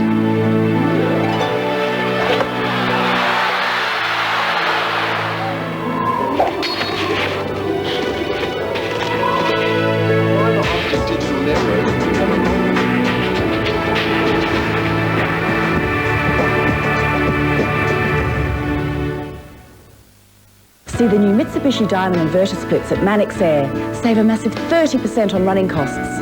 Compact styling, quiet operation. Super warm in winter and cool in summer. Catch yourself a bargain at Morn Team's Forward Feeding Frenzy. Demo lasers are on the bite with a massive saving of over $4,000. You'll save on laser hatchbacks from only $17,390. Save on sedans, save on autos and manuals. And some even have power packs. There's a school of lasers and falcons on the bite at Morn Team right now. So catch yourself a bargain at Morn Team's Forward Feeding Frenzy, Cheltenham and Mount Barker. For 80 years, Australians have trusted Repco. And today, more than ever, Repco is the place to go for parts and accessories for your car. Like motor guard or seat covers for just $16.95 each. Or Valvoline Super Diesel 5-litre engine oil for $23.95. This projector portable jump starter is just $149. Or you can pick up an MVP impact drill or orbital sander with 2-year warranty for only $49.95 each. Call 133 227 for your nearest Repco store. Yeah, look, I'm not really an executive with a tobacco company, and there's not really a nationwide product recall on cigarettes. I'm just a person, and I've got to make my own decision about cigarettes. And so do you. Deep underwater, science is trying to save mankind. Pretty scary stuff, huh? But playing God has made the food chain smarter. Tell me what that is. So before they can save millions of lives, they'll have to save their own. For the first time on network television, starring Samuel L. Jackson and Jacqueline McKenzie. We're gonna find a way to get out of here. Oh my God. Your deepest fears will surface. Yes. Deep Blue Sea premieres 8:30 tonight on 9.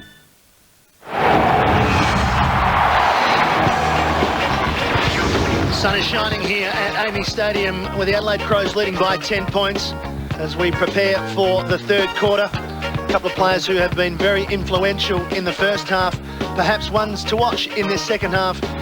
And for the Adelaide Crows, it was Brett Burton who had a birthday first quarter. 4 goals in that first quarter, and everything was going right for him. Every time he went near the ball, he kicked a goal away. Yes, he got off to every footballer's dream start. 4 goals in the first quarter. Unfortunately, didn't get one in the second quarter, but I'm sure he'll come out and have a big second half.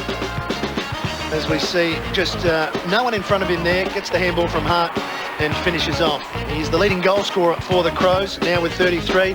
At the other end for the Bulldogs, a disappointing first quarter for Daniel Giansiracusa, but has come back beautifully and has been in the right spot at the right time and could pose a real problem for the Adelaide defence. Yeah, he's certainly causing a few headaches there after a quiet first quarter. In conjunction, working quite well with Nathan Brown. The one for me, though, Matthew, is if they can get something out of Chris Grant up the forward line, they could certainly go away with what would be a great win over here. Well, we know how good their record is. They're certainly taking their time coming back out onto the ground. They have arrived now, and there is Daniel Giansiracusa, one of 10 Bulldogs that have played every game this season, played all 16. Adelaide have 7. No, correct that. 8 players that have played every game of this season. Chris Grant found himself down back, and it seemed to work because Nigel Smart, Kim, really was right on top of Chris Grant in that first quarter. Well, Smarty's had a great season, and he missed a couple of games when he contracted pneumonia. He came back against St Kilda last week and played reasonably well, went up forward for a little while and kicked a couple of goals, but he's been good. Let's go down to the boundary once again. Rod Jamieson. Yeah, just got an update on Nathan Bassett. If it is a dislocated elbow, it looks like he could be out from anywhere to 4 to 6 weeks. So disappointing news from the Crows. I guess they'd be a little concerned that Simon Goodwin and Mark Rashido are spending so much time back at full back on Nathan Brown. And I guess from Terry Wallace's point of view, they'd be a little disappointed with their disposal in the back half. And it's interesting what Jamo said about Simon Goodwin. He went into the midfield in that second term and picked up 8 disposals. Rashido then went back onto Nathan Brown, who has been a danger man, kicking 3-goal too. Kenny McGregor going back there on Daniel Bandy, and he's done a pretty good job, but Bandy was good at ground level late in that second term. Yes, he found himself in the right spot a couple of times to feed off some handballs to some running players. 9 goals 6 to 8 goals 2. At one stage, the Crows led by 32 points. Second half of a Super 16 game here at Amy Stadium, and Clark winning it for the Adelaide Crows, but it falls to Rowan Smith. Goodwin, he just slips out of the Goodwin tackle, and that's a very good handball over the top. Dimatina off one step, inside forward 50. They've struggled to take a contested mark there. Burse saw West, but they cut it off nicely, the Crows, giving it up. Handball came from Crowell, and it's a free kick now to Rowan Smith.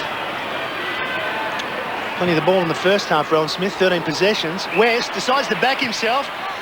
Enough pressure came from Matner, forced the error. Here's that man, Giansiracusa, goes to ground though, tries to keep it alive. Rashido, nothing doing there for him. He just wants the rush behind. Scotty West a little bit unlucky there. I thought he might have got a push in the back as he was having a shot at goal. Yeah, I think you might be right, Wayne. It looked that way. Matner trying to make up valuable ground, and appeared to maybe just be in the back. Maybe it was half and half. Mark Rashido to bring the ball. There's another look at it, and I think there was a fair bit of back there. So the Bulldogs a little bit unlucky. The ball brought back out into play. Diving attempt there. Smart picks up the crumbs. Now goes back to Matthew Scher. Just measures that one nicely, looking for Goodwin. As we mentioned, had 8 possessions in the second term. Puts it around his body. They need McLeod to get a little bit of the ball, Adelaide. The Doggies, they're great scrappers as Adelaide goes inside 50 again, and Grant back there in defence, now taken by Croft, Mr. Reliable of the Western Bulldogs outfit. He in turn puts it out wide, and an opportunity for Burse. Round his body, is just touched by Matner, manages to get to West, back to Burse. The run provided there by Murphy. Now they've got a few problems. Murphy backed himself in, he's looking for Bandy, didn't reach that player. Bandy was good from behind. Murphy backed up. Kicks laterally, not the best kick. They're still in it though. Ball comes down to ground level. Now they're inside 50 and the grab's been taken. Nathan Brown again. Yeah, I'd put that plays on. Poor marking from the Adelaide players. Unfortunately, they're allowing him just to play on.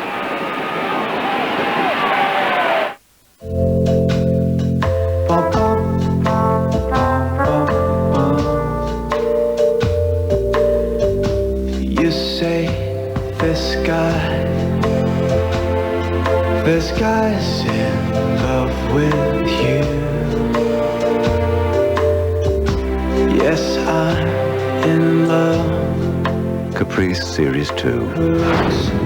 Only the best. The way I do. Opening goal of the Bulldogs. Brown gets his fourth, and the swap is between Goodwin and Rashudo. There is Goodwin. Garlick getting in the way, stopping the clean possession. Nathan Brown has now kicked 4-2, and he's just received his third opponent. Ben Hart, who is the only genuine backman he's had today, is now back on Nathan Brown, and we'll tell you where Mark Rashudo's gone shortly. Ball up once again. Tell us now, Kim. He's still in defence. He's picked up Brad Johnson. Thank you. Burse neatly wrapped up. 60 plays 57, and that is the last 5 goals to the Western Bulldogs. Darcy, so good at the hard ball, gets to Burse. Crows on the attack again. Johnson's gone forward. And we've seen this a few times from Terry Wallace, Wayne, haven't we? Sometimes you just get Johnson forward and he's very hard to stop, and he's a goal kicker. Yeah, actually, it was very smart in how he waited for the ball there. Didn't lead when everyone else took off. Held his space and then led to a vacant space. It was a great disposal. Marvellous game last week, 32 disposals. The leading goal scorer for the club this year with 31, following on from last season when he topped the list, and he's put the Western Bulldogs in front.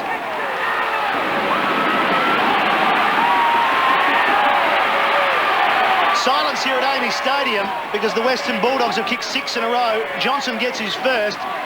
They really are on top now, and they're running hard. Lovely kick there by Burse. Yes, I suppose Terry Wallace has got the luxury. He can have players that can play either down back, on the ball, or up forward. It adds another dimension to the overall team structure. Amazing how some sides can have the wood over other sides, and the Bulldogs certainly have that with Adelaide. We see the Kangaroos have it with Port Adelaide. And full credit to the Western Bulldogs. They were trailing by as much as 32 points at one stage. Now they have a 3-point advantage, and we're only, well, nearly 5 minutes into this third term. Clark got it down to Goodwin. He kicked around his body, and the mark taken by Burse. He's become a factor in this game. That's his 9th possession. Wasn't a good one. Adelaide an opportunity now. McLeod very good, but he handled it straight into a teammate's face. The bottom of the pack there, West. McLeod back after it as we go down to the boundary.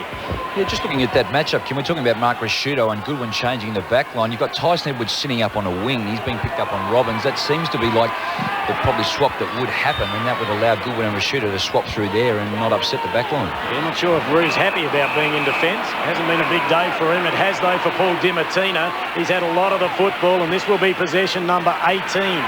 Puts it out wide, looking for Darcy.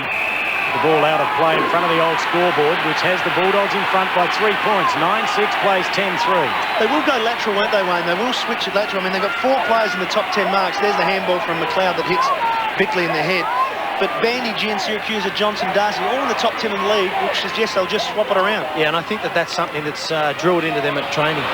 Clark got the tap down. Robbins was first there. Tyson Edwards tried to get it off at ground level. Now, was that a push in the back? It was to Goodwin.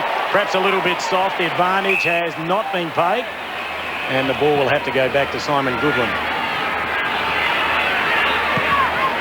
Just over 15 minutes remaining in this third term. And we have a ball game. There's no doubt about that. Adelaide looked sensational in the first term. They kicked 6-2 to the Western Bulldogs 1-1. And the ball comes in again at the back of the pack. It's all the Dogs. Murphy tried to fist it away. Got it down towards Dimartina. He's wrapped up in a strong tackle by John Cock. Adelaide looking to get a little desperate now. Just not a natural backman there, Dimartina. When he took that ball in the air, a natural backman would just head straight for the boundary. Yeah, some players are uncomfortable. Sorry, Matthew. Some players are uncomfortable in certain positions, and I guess that's just getting used to where you normally play. Clark to do the ruck work once more.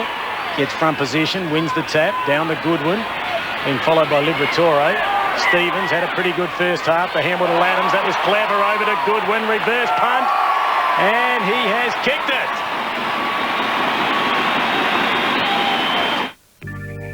I'm a chartered accountant in an accounting and administration role. I actually joined the Army Reserves, and that was my way of doing something physical. It was just something that seemed to offer some potential change in lifestyle. There are many highlights. The one that comes to mind the most is when I went to Hawaii, flying over the Hawaiian coastline in Black Hawk helicopters. I'll live with those memories forever. So Simon Goodwin puts the Adelaide Crows back in front by 3 points. Will he have some influence now that he's in the midfield? Clark working hard, so too Bode. West always does. Edwards, quick kick, Bode, it should advantage him.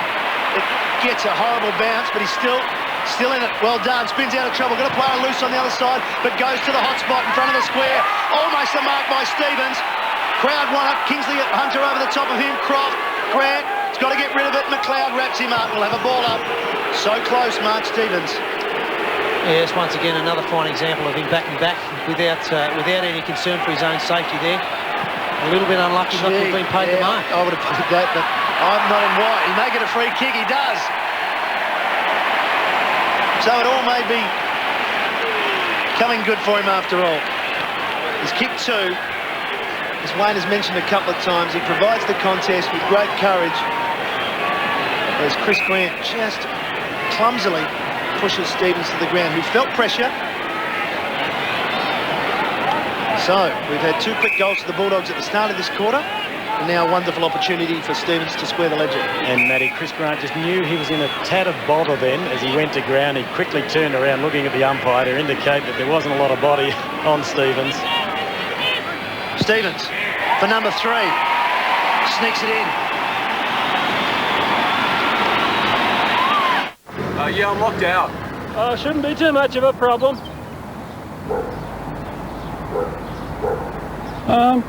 There's a young lady in there. That's my girlfriend. Is this your car, sir? No. It's my Cherry Ripe.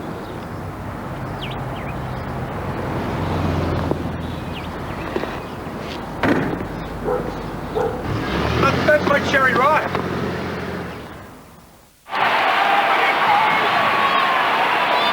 The Crows bounce back with 2 quick goals. Mark Stevens has kicked his 3rd, and it's Adelaide leading by 9 points. Matthew Clark to do the ruck work against Darcy. It's been a good duel. Clark won the tap, went down to Goodwin. In fact, it was Bickley. Grabbed when he didn't have it, and the umpire saw that one. Gee, it's been a game of stopping and starting and ebbing and flowing for both sides. Now it's Adelaide's turn to have the momentum and have a mini roll. There's Bickley, tries to put it out there, looking for and finding. It looks like Doughty, who came on the ground moments ago. Short pass, looking for Burton. He's been quiet since the first quarter. He's taken a good mark. Chris Grant just making him earn that one. Brett Burton, 4 goals straight in the first term. And I'm not sure if he's had a sniff since then. Did not get a possession in the second term, I don't think. So a chance for Adelaide to go out to a 15-point advantage. Not an easy pocket, this one. The right pocket, southern end of Football Park. Toughest pocket, this one? Well, they used to call it the Tony Hall pocket. Since they've built the super boxes, it's still very hard to kick a goal from. He was trying to kick it to Tony Hall in one of the boxes, was he? Yeah, well, that was just a terrible kick there. That was an absolute stinker by Brett Burton. And he actually had the breeze going the right way to assist him if he'd taken the left goal post. So a let off there for the Bulldogs, and Luke Darcy to bring the ball back into play. 13 minutes remaining in the third term. Darcy short to West. He's had a lot of the football. This will be possession number 19. Hugs the boundary. Biglan's went up early. The back of the pack, McLeod tries to goose step his opponents. Latham was very good then to get it to Doughty. Likewise, Goodwin. Clever little kick on the left. Found a left player there in Burton. Can he redeem himself from a tougher angle? Not a bad looking kick, but it's just forced over the line. And Adelaide move along to 11-7. The Bulldogs 10-3. Boundary throw in. That's a punch right across the face there. I'm not too sure if that was a percentage thing from Brett Burton. Probably would have liked to have seen put it to the top of the square and give his forwards a little bit better opportunity. Importantly, though, for Adelaide, Goodwin really having an effect in this third quarter. Robbins doesn't find the boundary, only finds Doughty, who backs himself nicely. High ball deep into the pocket. 2-on-1. Strong mark to Matthew Croft. Made his debut way back in 1991. Playing game on 165, been a great club man, great stalwart for the Bulldogs. He lost Crediuk and Penny before the game, replaced by Saunders and Hahn. And for Adelaide, well, even before today, Stenglein and Gallagher out, Nelson and Doughty is smart, almost takes a screamer. Back to Laddams, impressed with his game. Only onto the chest of Robbins. This is where they like to go laterally, but Adelaide have plugged the holes for them. Made it very difficult. Good defensive work. Very hard to pick up on the screen there what Adelaide had done, but they had put themselves in correct positions both up the line and across the ground. Yes, just clogging up the Western Bulldogs at the moment, not allowing them to get their free running game going. Good to see Goodwin getting plenty of the ball, one of the best players in the country. All-Australian the last 2 seasons. Best and fairest in 2000. Bickley.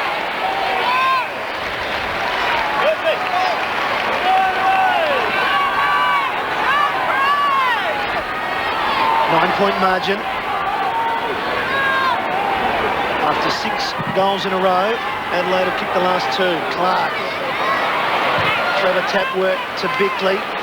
Open forward line except for a couple of indiscriminate runners. Stevens. I guess the desired result for Adelaide, wasn't it? Hold the ball inside their 450. You've just got to make sure when the ball comes in that you don't make it an easy access out for the opposition side.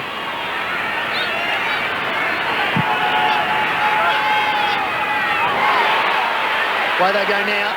Rashudo. Been called a throw. So, Murphy, as we see the tackle coming from Dimartino, incorrect disposal or a throw, whatever you like. The free kick goes to the Bulldogs. Bandy with a push. Good decision. Free kick will go back to Clark. An opportunity once again for the Crows. 10.5 minutes remaining in the third term here at Amy Stadium. Conditions perfect for football. Not a bad pass either. That is a beauty to find Rashuto. And he's one of the more accurate kicks in the Adelaide Crows lineup. And distance will not be a problem. 72 plays 63, a crowd of 41,247 today. One would have thought with the importance of this game they may have attracted a larger crowd than that. And they've been fairly quiet, and that's largely due to the efforts of the Western Bulldogs. It's one of the best things you can do here at Amy Stadium, take the crowd out of the game. Not that easy to do though. Mark Rashuto lining up for his 22nd goal of the season. It'll be his first goal this afternoon. Adelaide leading by 9 points. They have the breeze. They need this one. And Rashuto has delivered. He's kicked his first and Adelaide's 12. Today's world needs the long life power of Duracell. Long life means more flashes. Long life means more to enjoy. And now, Duracell and The Footy Show are giving you the chance to win 2 10-year long life memberships of your favourite footy club. Call the number on your screen now to register. Lines close midnight Monday and winners will be announced on Thursday's Footy Show. Duracell, the long life battery that lasts and lasts and lasts. The captain with his first. More importantly for the Crows though, their last 3, now with a bit of breathing space. 15-point margin. 12-6 to 10-3. Clark having an effect. Out of the air somehow, the Bulldogs go forward. Gian Siracusa tapped it to himself. Clever. out towards Brown. Lovely spoil from Edwards. Clark, well, seen a couple of big men do some roving today, and the second effort was very good there. Just missing Edwards. Darcy, forward. Johnson, quick kick round the corner. Now, he heard the call from Brown. Good communication. He quickly gets it towards the goal square. Perhaps Gian Siracusa, but not to be. Nathan Brown hooks it badly, kicks it out in the full because Gian Siracusa had some space. Damaging player, 4-goal 2 and 1 out of bounds on the full. They've turned it over a couple of times, the Bulldogs. They are usually much more skillful than that. So Crowell for the Crows. To the outer side. 2 men there for the Dogs. Darcy provided some room for Saunders to come in and take the mark. Nathan Saunders. To big pack of players. It suited the Crows. Coming late was Brown. Edwards got it back. It ends up with McGregor. And he wants either John Cock or Doughty. Doesn't matter. John Cock comes across and takes the mark. A little bit of confusion there. All worked out okay in the end. The long handball goes back into Laddams. Takes a bounce. Likes to back himself in. Goes wide now. Has the run of Bickley. Been a good player. Averaging nearly 22 possessions this season per game. And that's a nice pass out to Rashudo. He got cleaned up by McLeod. Now, is that reportable? I don't think he's that happy about it either. That's a charge. That's a charge. That was a fair bump. That's one for the Christmas tape, that one. Pretty tough mark, Rashudo. Too far out to score.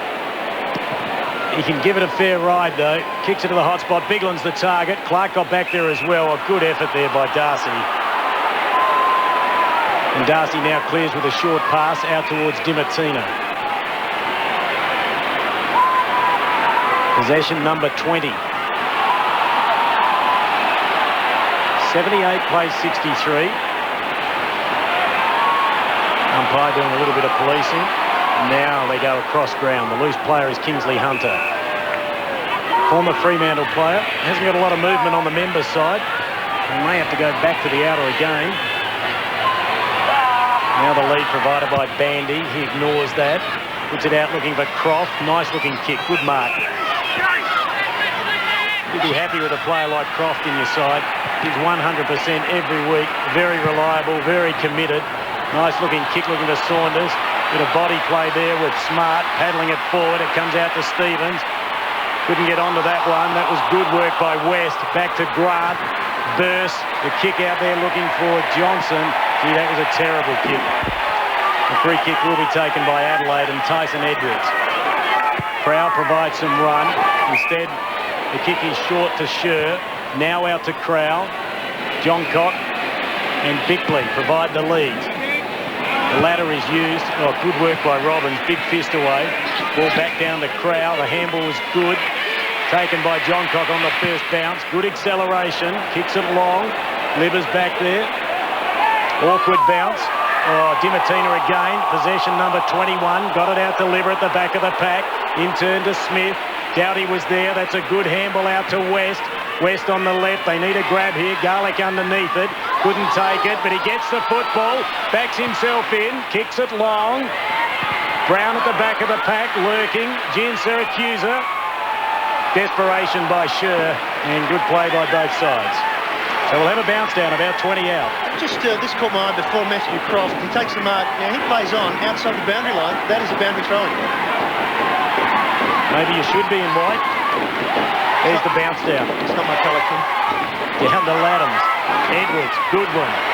In turn, Crowell. Back to Goodwin again. Getting a bit of the football, as Matthew mentioned. Starting to run Adelaide.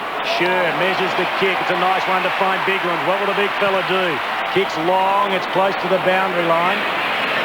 Benke shields his eyes from the sun. Picked up by Rashudo. Tried to keep it in. Just did so, I think. Dimartino again. Possession number 22. Oh, he got around a lot of heavy traffic. Good play. Heady football. Great composure. Grant's kick wasn't flash. It goes back to John Cock, to Bode. Quick give out to McLeod. McLeod has a shot at goal. Oh, he was classed with a capital C. They needed that one.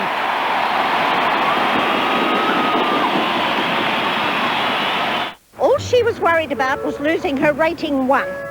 Held a rating 1 for the last 3 years and your insurance company wants to take it away?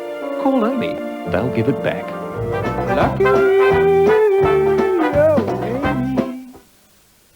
Most people mightn't think it, but in the Army Reserve, they're pretty flexible. If I can't make it to the reserves for some reason, they're very understanding. They'll try and help me out because, you know, that's life.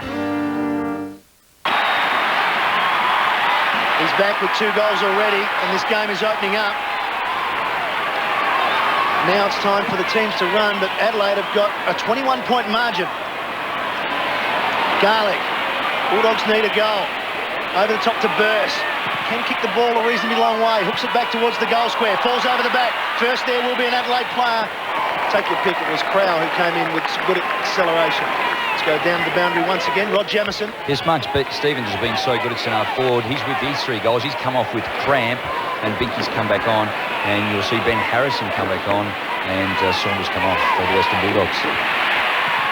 Edwards drives it long. Oh, good courage from John Cobb. Wants to go on with it. Probably doesn't realise he's got a free. Now he does. Goes back. Put himself into the contest and was well rewarded. 4.5 minutes remaining. Adelaide lead by 20 points. Drives it up towards the pack. Grant there for the Bulldogs. Got it. Strong mark. Has Harrison. He in turn, Murphy, runs into some space. Through the middle, little chip over the top. Hahn or Hargrave. Take your pick, Hargrave. That's not the kick you want if you're a forward because he just banged it up in the air. Easy to spoil, came to Crow. Sure. Just a little bit slow. Gian Syracuse should give it, doesn't need to. Misses. Well, a lay down Mazaire for Gian Syracuse. Perhaps should have laid it off to Brown and then provided a Shepherd. As we see here, Sure, just too slow. Gian Syracuse, well, Brown came in to do the Shepherd, so obviously that was the call. But a bad miss for the Bulldogs. Goodwin with possession number 21. He only had 4 possessions at the 10-minute mark of the second term, so he's been a revelation since coming onto the ball.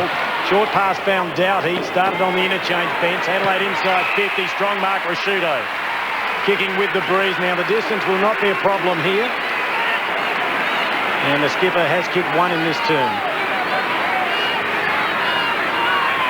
Been a tremendous player. 161 career goals. Kick number 7. Adelaide with a 19-point advantage. As we see Scher come off and Matner back on. So Scher being penalised, nearly being caught there in defence. Rashudo lines up. Will have to take the left goal post. It goes in that direction. That is a beautiful kick. Has absolutely split the centre for his second.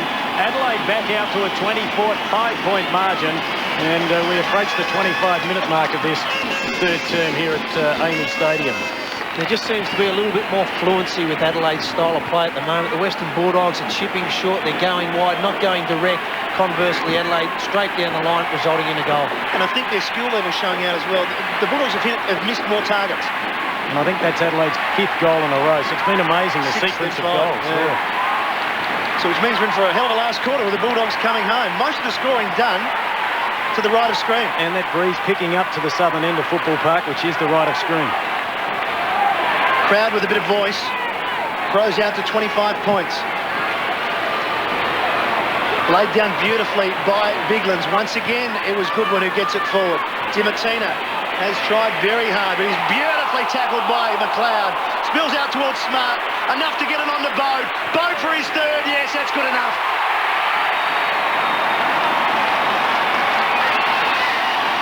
Lovely work by Adelaide, just keeping the ball alive, keeping it moving forward, and Bode finishes off, and they're right on top once again. They are. They're doing extremely well. And just notice before the centre bounce there, Nigel Smart drifted down past the wing down to the half-forward line. No Western Bulldogs player came within cooey of him. Set the goal up for Matthew Bode. He certainly did. You spotted him drifting down, Wayne, and got a little toe poke in there. That allowed Bode to pick it up.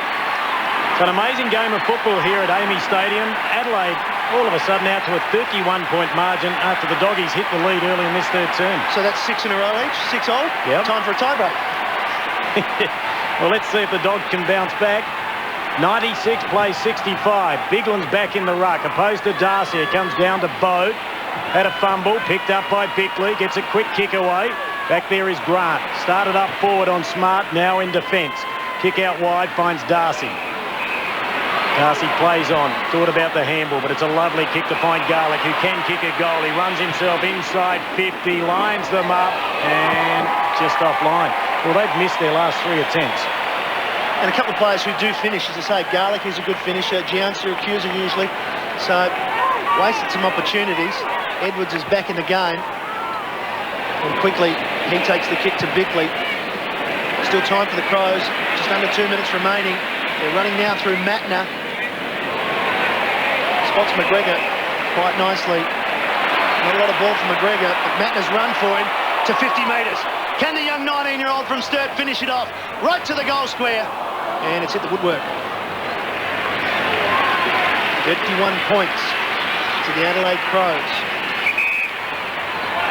Matner yet to kick a goal in AFL football. The Doggies with the re-entry. Out looking for Bandy. Hasn't touched it yet. Close to the boundary line. Good body work there by McLeod. Adelaide have lifted, no question of that. Beautiful pass in to find Doughty, who early in the season was quite a goal-kicking wingman. He'll have to kick from 55. He's assisted by the breeze. Doesn't look real confident, but should make the distance.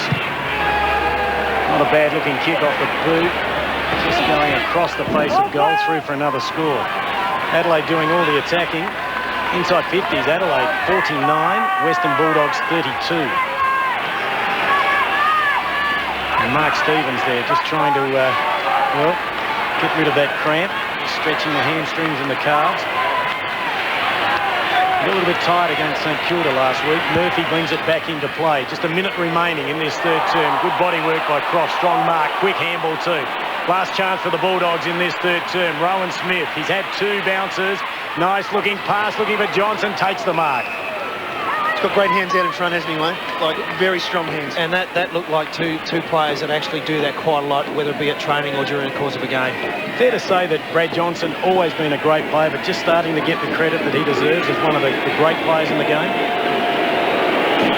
Lining up, will kick from 47 metres. His side needs this one. And listening to the crowd, he is just offline again. The Bulldogs 10-7, trailing Adelaide 15-8 with only seconds remaining. Edwards with the short pass. Crow. Darcy. Wonderful athlete. Backs himself. He's off. And then, well, went for Liberatore. Probably not the best option. Can they get one in 15 seconds? Biglands, direct. Straight down the middle. That's how you're going to get one. Smart in the right spot. Nigel Smart's had a good afternoon. Lays it off to McLeod for number 3. Right on 3/4 time. Wonderful work by the Adelaide Crows. Siren sounds. Emphatic way to finish the quarter. The great man is back. 2 goals in that third quarter. And what a performance by the Adelaide Crows. They were headed by the Bulldogs, who kicked the first 2 goals of the quarter. They've come back. They've kicked 7 in a row. And they go to 3/4 time. 16-8, 104. Bulldogs 10-7, 67. The margin, 37 points. Tonight at 6, a miraculous escape for 2 young children when a runaway car crashes into their bedroom. And Scotland's wild weather tames Tiger Woods at the British Open.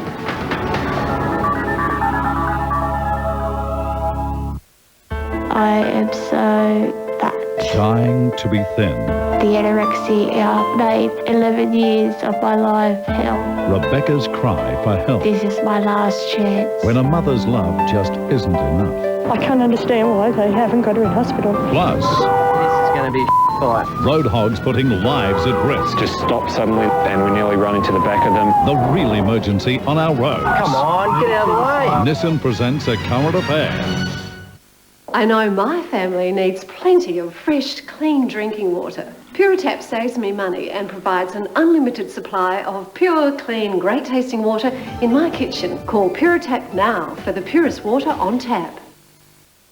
Einstein's theory of relativity is based around E equals mc squared. Antarctica at that time of the year can have an average temperature of minus 26 degrees Celsius.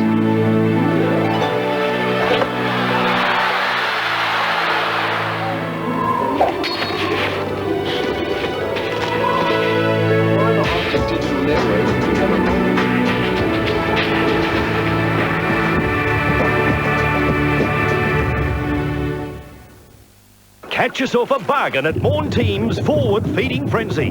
Demo lasers are on the bite with a massive saving of over $4,000. You'll save on laser hatchbacks from only $17,390. Save on sedans, save on autos and manuals. And some even have power packs. There's a school of lasers and Falcons on the bite at Morn Team right now. So catch yourself a bargain at Morn Team's Forward Feeding Frenzy, Cheltenham and Mount Barker.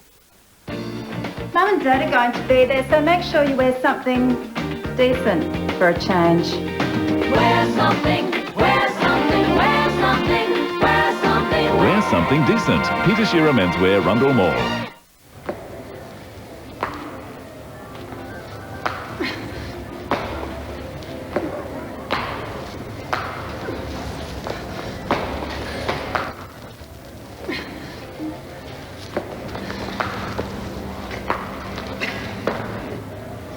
Like to win more cash?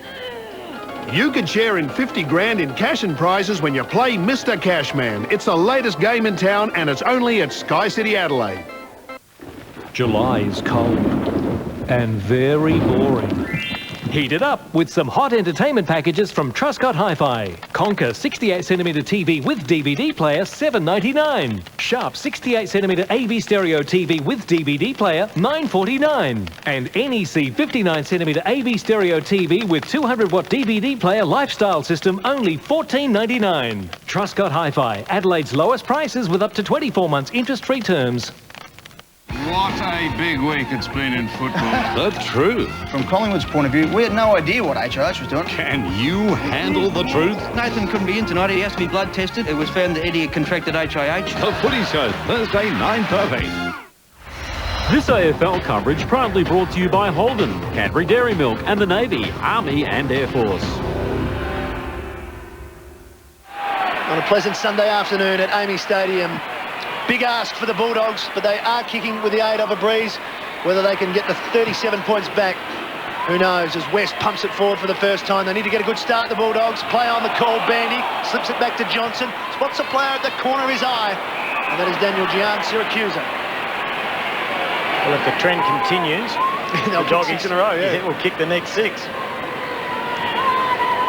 I've never been able to work out, Wayne, why that happens sometimes in games. It just shifts. Yeah, I think that if we had the answer to that, Matthew, we might be coaches. We'd be very wealthy. That's a good point.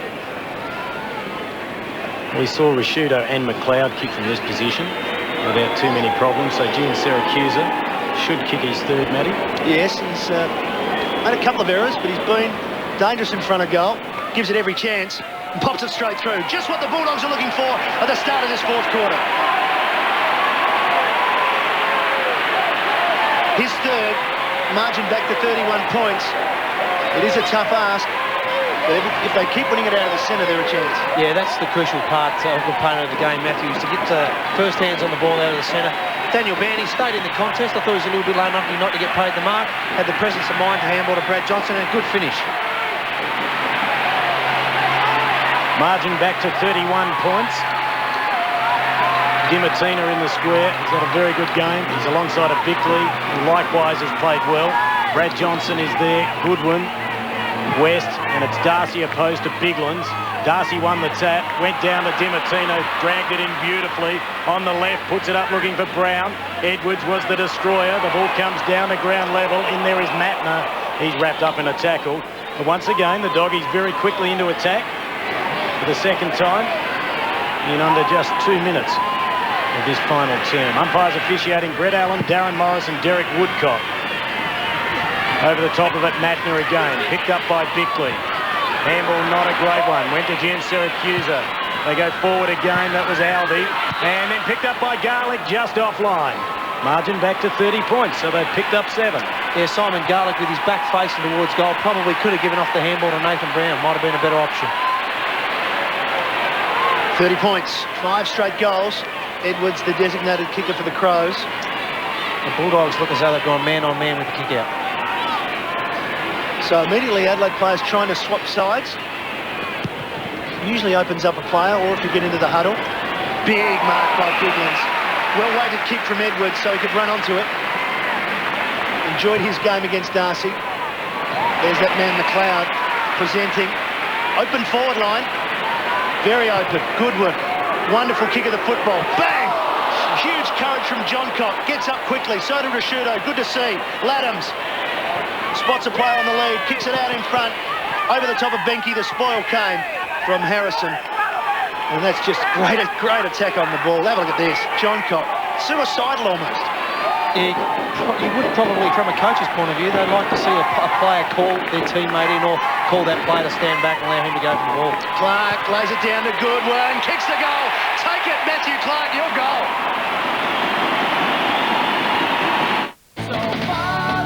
Holden Rodeo. For all your dirty work.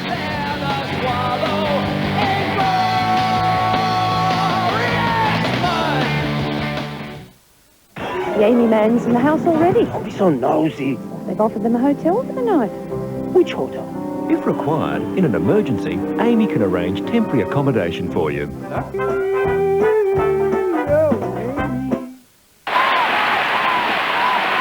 I'm just thinking that Gary Ayres might have actually thought, I'll play Simon Goodwin off the ball in the first half so he doesn't get tagged, allow him to have plenty of run in the second half. Well, it certainly worked. As we mentioned, he has been a revelation, and he's got it again. Possession number 26. This will be goal number 3.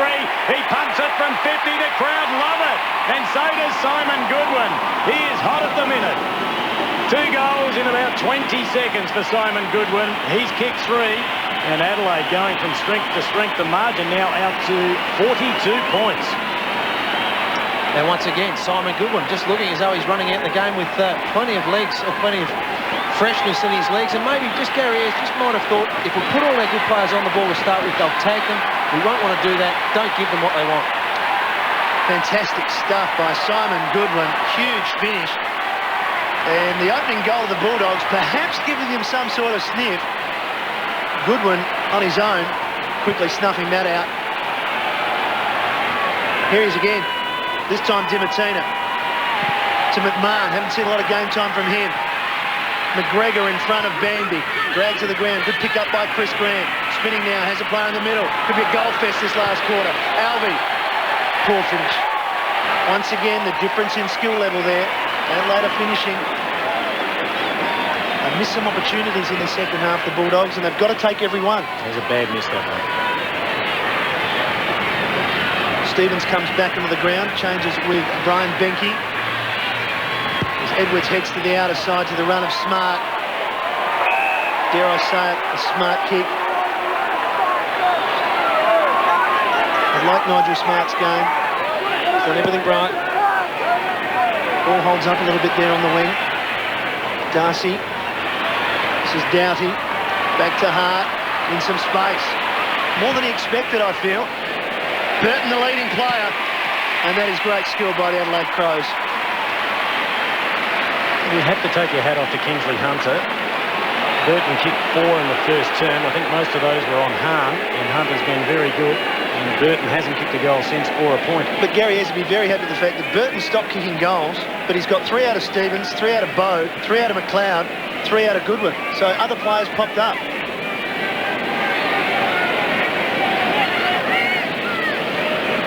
.41 margin. Burton looking for his 5th to make it 47. Right on the 50. Across the face. Down at ground level, almost. Mitchell Hahn there first. Touches the post. For a behind. Brian Benke just stretching the hamstring. Matthew Sher about to warm up. Rowan Smith brings the ball back in. Kingsley Hunter takes the mark. 16 minutes remaining. Now or never for the Bulldogs. It would have to be a huge run as they move the ball down the outer side. Out to Darcy, a quick fumble. Socket off the ground by West. Bigland's doing pretty good at ground level. Takes on Darcy. And I think quite happy as he forced over the boundary line. 117 plays 75. Terry Wallace contemplating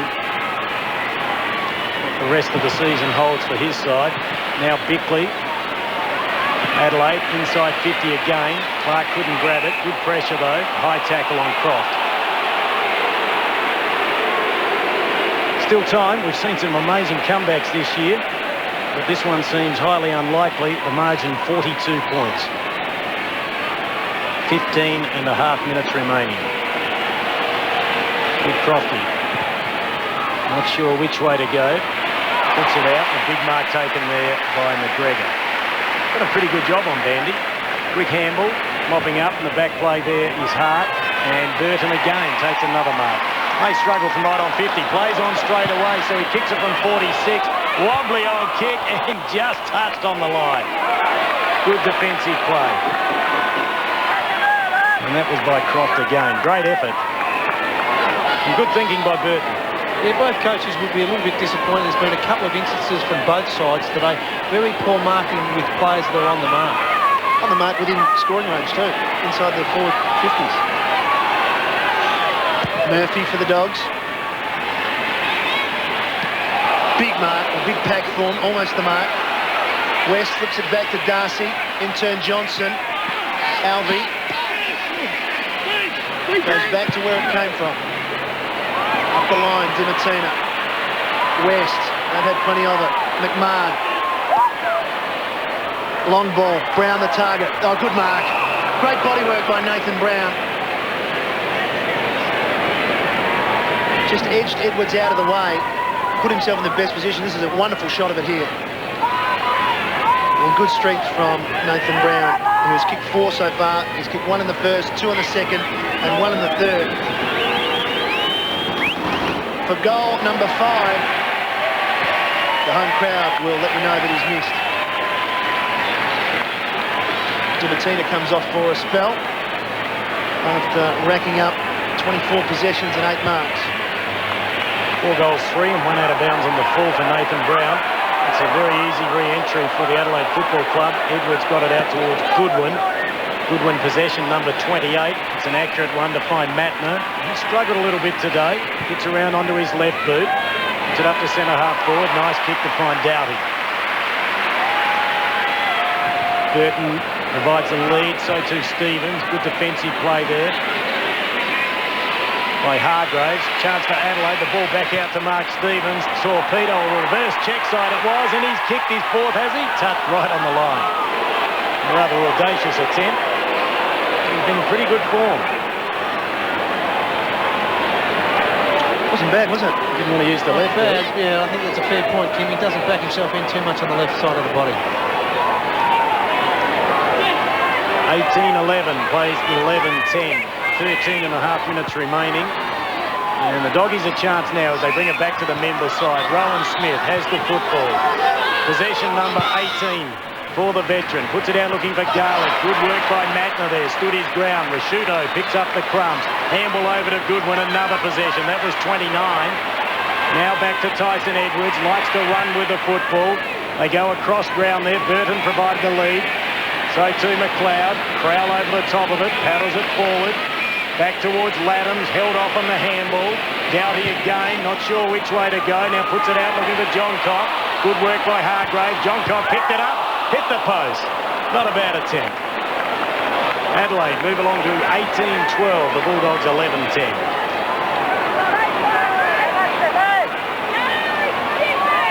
Almost a goal from nothing there for Johncock as they continue to press forward, the Crows. They lead by 44 points, still 13 minutes remaining in this game. They're playing for 4th spot on the ladder. Every goal will count come percentage time. That has missed the target. There were 4 Crows there. And somehow, the only man there for the Bulldogs was Shane Burks. To Alvey. To Scott West. His possession 26. That's his average for the season. Puts Smith under a bit of pressure. On his hammer, Goodwin, leading tackler for the Crows. So he does it both ways. Alvey, Brown. We'll try and get it moving quickly, I feel. It's got to go back now. Could nearly kick this. There's the spot up. Not good enough. Just. Gee, I thought that the spoil was going to come from Laddams. 2 number 40s there. And Shane Burrs, who we saw kick a very good set shot goal earlier in the game. Here's a good kick. Gives it off. Doesn't work. Another behind to Nathan Brown. 4-4. Strange set play, that one. Yeah. Oh, I think so. With some clubs, they'll designate a particular good kicker, and they'll allow him to either get him on his right side, allow him to have the shot at goal. Hart with the re-entry found Tyson Edwards, who in turn puts it to John Cott, the crowd favourite here for the Adelaide faithful. This kicks a short one, just travels the 15. Now in turn, Bickley being very good this afternoon. Possession number 22 for the former captain. As McGregor ignores that, short to Biglins. Rhett Biglins kicks it inside 50. Rasciuto underneath it. Gets it on the second attempt. Has Goodwin. Goes back to that player. Gee, here's a ball magnet at the moment. In turn out to Burton.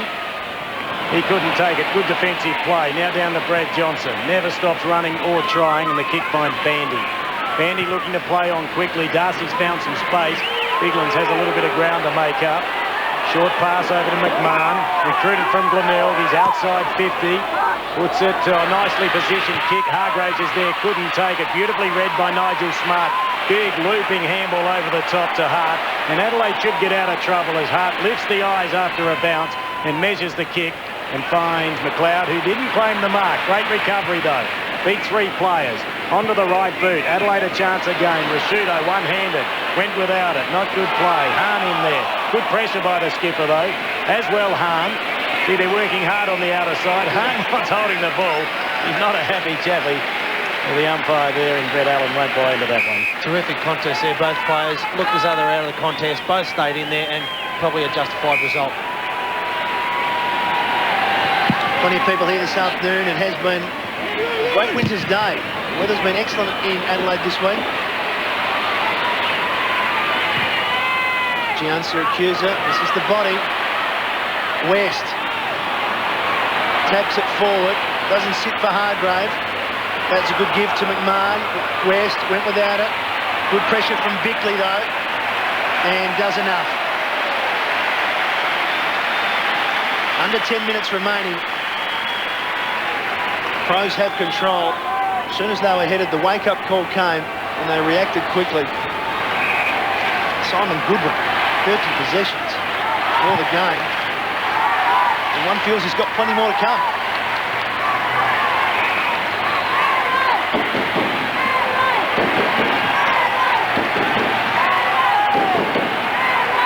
Nine and a half minutes remaining. Plenty of players around this bounce in the centre of the ground.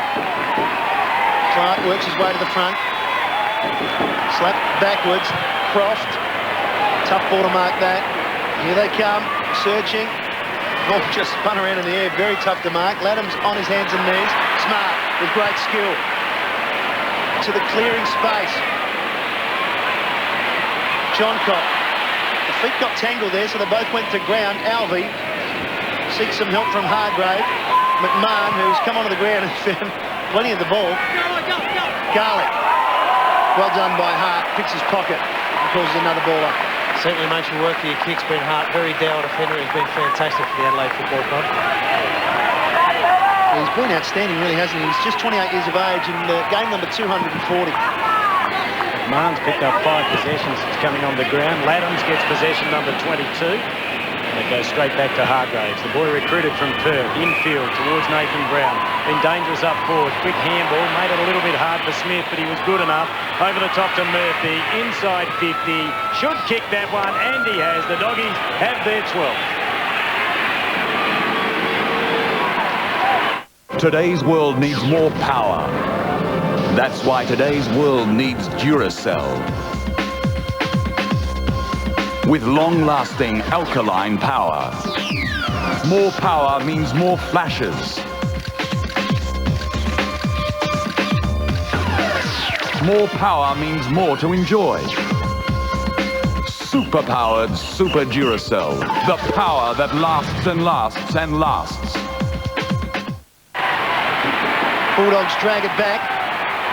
Still plenty of work to be done. 37 points. Was the margin at three-quarter time. Brown to Smith. Game's opened up. There's a lot of free players running loose now. Gian Siracusa. Bandy long. Johnson provides a lead. Once again, the designated kicker, but in the end, not sure if that works out for them. Still, the man with the ball in his hand can give it a fair roost. Switches. Murphy just kicked a goal. Might back himself from here. 53 for 2 in a minute to Murphy. He's a wonderful kick of the ball, and he's done it. Well worked by the Bulldogs. They got 2 in a row. Your family is in New Zealand, and they still haven't seen your baby. Call and let them hear his voice.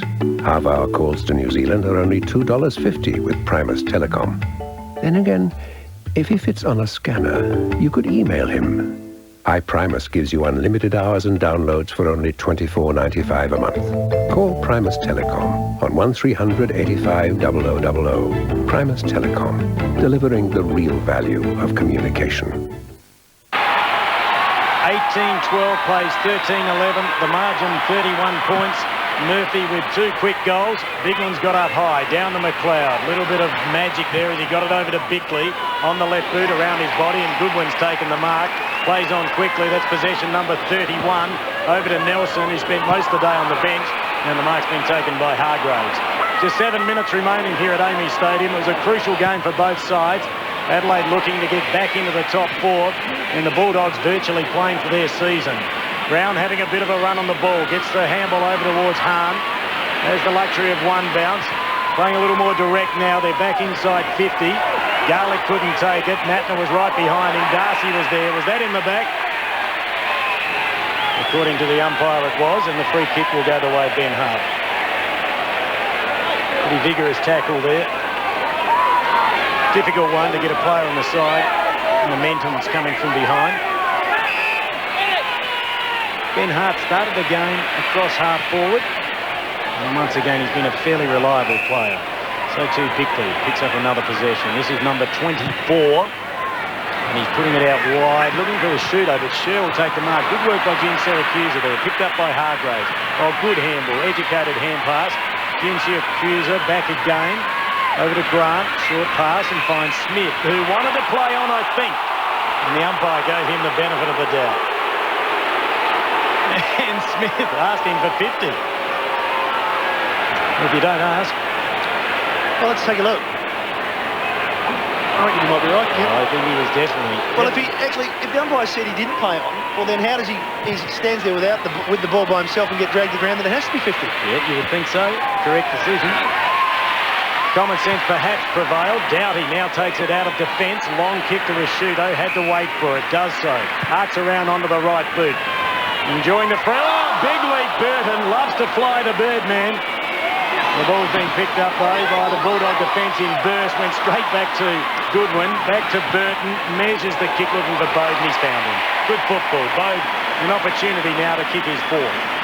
Terrific play by Brett Burton. Could have blazed away quite easily well within his right, but chose a much better option, Matthew Bode, about 35 metres directly in front. And Wayne, amazing performance by Simon Goodwin. He had 4 possessions at the 10-minute mark of the second term. Now has 32.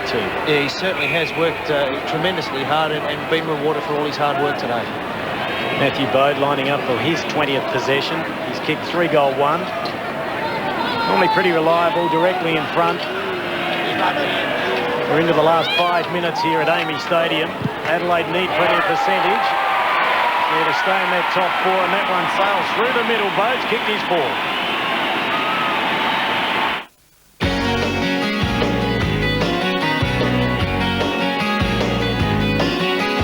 Look around your world, pretty baby, there's everything you hoped it'd be. Is there something wrong? You can't put your finger on it. Right time to roll to me. Holden Saphira gives you room to move. Roll to me. Roll to me. 4 goals to Matthew Bode since quarter time. 3 goals apiece to Adelaide and the Bulldogs in this last quarter. The margin still at 37 points. Coming in hard up the line, Nelson had a couple of options. One was Sher. McLeod broke from the centre circle. Just lays off the kick towards Burton. Laddams read it nicely. Here's the Birdman again. Plenty of the ball in this quarter. Still only got the 4 goals though. Good pass. Rashudo. They're lining up.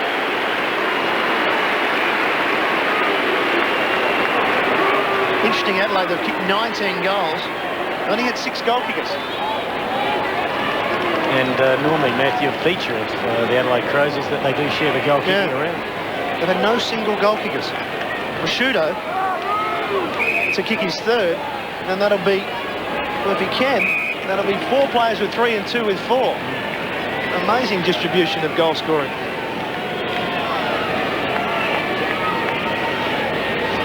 Prosciutto, 23 goals for the season, looking to make it 24 for the Crows' 20th. Reverse angle right behind him. Not too bad, looks okay. He's got it.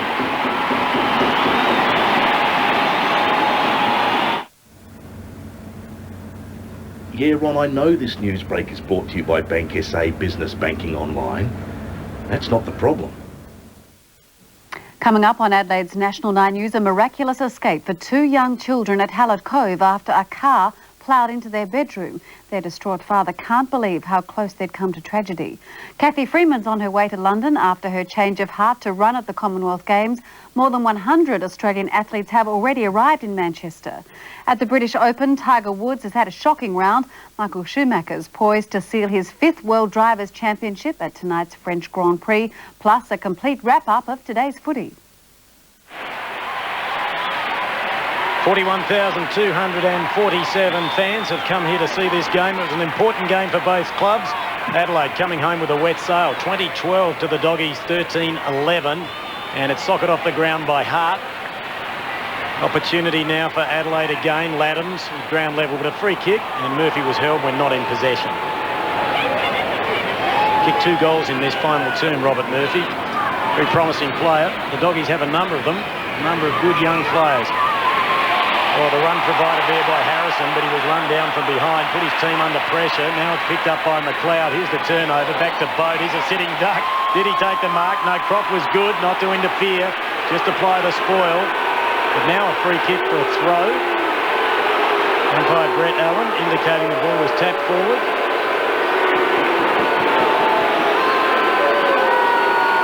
And Hargraves has caught one a little bit high. Looks a little bit groggy. That was the spoil by Croft. There's Hargrave. And that's the, was that the throw? No, there it is here. The free kick to Hargrave from Bickley's bump. Yeah. 3 minutes remaining here at Amy Stadium. The Doggies go out wide. Harrison gets another crack at it. Received an awful bounce. Stevens paddled it forward. Taken by Scher. Concedes a little bit of ground. Gets it back to Doughty. He measures that one nicely, and the mark taken out there by Mark Stevens. And he'll be all the better for this run. It's for Burton. Good work by Hunter. Paddles it out towards Alvey. Prosciutto came in late. Hunter again. Oh, gee. That was pretty deliberate.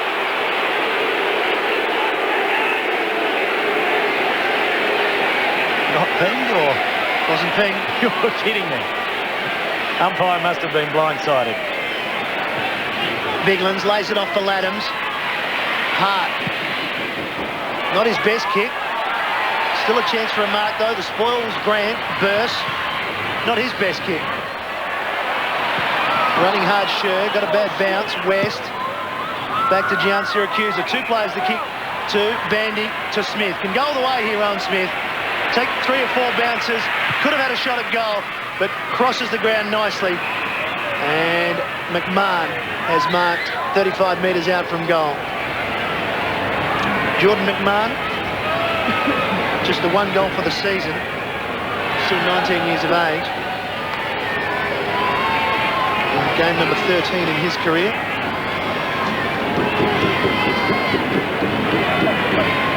Lines up for his first. As Kim mentioned earlier, he spent a lot of time on the bench, but has been busy since he's come on.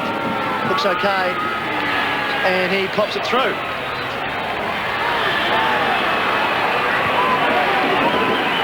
Goal to McMahon, 13th for the Bulldogs, 14th I should say, and the margin is back to 37 points, which seems to be the magic number. Yes, consolation goal here to the Bulldogs. Rowan Smith could have probably run into the 50-metre arc. All the Adelaide Crows players pushing back, waiting for someone to present themselves. And now McMahon just rewards. Possession number 6 for McMahon. And he came on late in the game, but had some quality touches. Only seconds remaining here at Amy Stadium. Been an entertaining game with swinging fortunes. Adelaide led by 31 points at quarter time, but there was only 10 points in it at half time. Rowan Smith was good to Alvey. Out to Giansetta user. Has one bounce. Oh, took on Smart. Not a wise move. Good tackle. Picked up by Sher. Free kick was given. Advantage paid. Now out towards Laddams. Enjoying his football now. Possession number 25. So a bit of consistency. 2 good games in a row for the youngster. Finds Rhett Biglands. Burton on the lead, then aborts. Now Mark Stevens out in that direction. Back there was Rashudo, picked up by McLeod, held back on the handball. Out towards Hart, doesn't kick a lot of goals. And hasn't kicked that one. I just reckon with that Giancio accuser, that's probably a very rare time in the game when the 50-metre line is a bad thing. He's got to 55 metres and immediately gone, I can't get home from here. Yeah, and telegraphed that he couldn't, and Smart read it. Yeah, correct, Matthew. And I think sometimes you've got to take that first option there. Yeah, and just kick it. If it hits the square, so be it. 42 seconds remaining, and the ball transferred to the outer side. Hunter with the football. 95 plays 132. Western Bulldogs needed to win this game to remain a chance for the final 8. Out towards Nelson. And good work there by Harrison. The ball's still in play. Back towards Ben Hart. Adelaide have been good at getting late goals in each quarter. And all of a sudden, Mark Stevens has an opportunity to kick his 4th. It's good to see he's one of the 6 goal kickers. We don't want anyone kicking a single goal. He can have 4. All the other players have got to get out of there. That is an amazing goal-kicking list, isn't it? Bode has kicked 4. Stevens has 3. McLeod 3. Burton 4. Rashudo 3. And Simon Goodwin has kicked 3. And there's 1 second remaining. Now we have a shot for goal after the siren. The result is academic. The kick is from 46, and Stevens likes it. He has kicked 4 goals. That result isn't academic. For all those people that like to bet on the game, he's just taken it over 39.5 for that kick. So there's a lot of happy people and a lot of unhappy people around the country at the moment, depending on which way they win. A lot of happy Crows fans, because this is an excellent win by the home team. 43 points. Gary Ayres will be very happy with what he's seen, in particular Wayne Schwass, in the second half. Absolutely, and some of their name players really ran out the game quite well. Simon Goodwin, Mark Rashudo and Andrew McLeod. And I guess for the Adelaide Crows, it was really a crunch game and they won it quite convincingly, so that will do them a world of good with their confidence. Yes, and they will find themselves back in the top 4, which was the desired result they were looking for at the start of the afternoon kick. And the percentage very important. We mentioned before there's about 10 sides that can still grab a place in the top 4, and percentage is just crucial to the chances of all of those sides. So Adelaide's percentage looking fairly healthy now in that respect. Yes. Matthew Bode, a happy man, and he genuinely has come of age now. He's a pretty consistent performance, and I think Gary Ayres will take a lot of good points out of the fact that Chris Laddams had a second good game in a row. Simon Goodwin was unbelievable in that second half. Picked up 32 possessions. He's with Rod Jamison now. Simon, 32 possessions. You got rid of the monkey. First time you've beaten the Western Bulldogs in 6 years here at Footy Park. Yeah, something we set ourselves at the start of the week was to beat the Western Bulldogs. We haven't done it since 96, and now it's just a great relief to have it done now. Unaccustomed role in the first quarter and a half, full back. Yeah, it was something we went with in the first quarter and a bit, was to run with Brown, and he dragged me deep, and that didn't work. So, Tyson Edwards ended up going back there and doing a great job. And Rhett Bigland's work up against Luke Darcy, and also Matty Clark's tap work around the ground, tremendous. Just sensational. They gave us first look at it all day, and that was probably the difference at the end of the day. Well played, all the best. Thanks, Shemo. They celebrate a very good win here at Amy Stadium.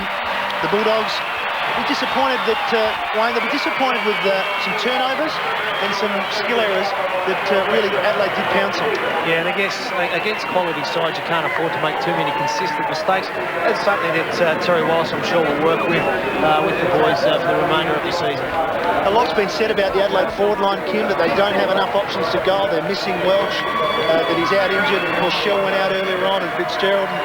Well, we've got 6 goal kickers, they've got 21 between them. Yeah, it's a totally different forward setup now. You mentioned about Shell. Well, he's just struggled with form and had a few injuries, and unfortunately Ryan Fitzgerald doing the knee. But Scott Welsh really stood up. Now, no one knows when he'll be back. That groin looks rather nasty. He's got osteitis pubis. And so they just rotate.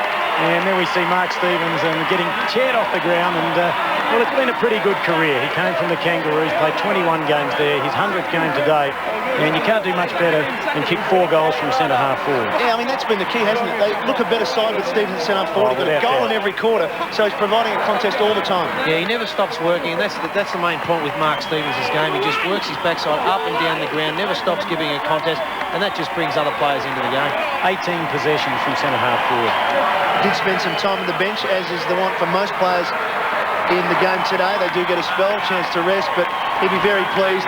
He moved across from the Kangaroos, he's played in the Premiership, and he's now involved in a side that is giving themselves a chance once again. They're in the top 4, still 6 rounds to go, but all they can do is win.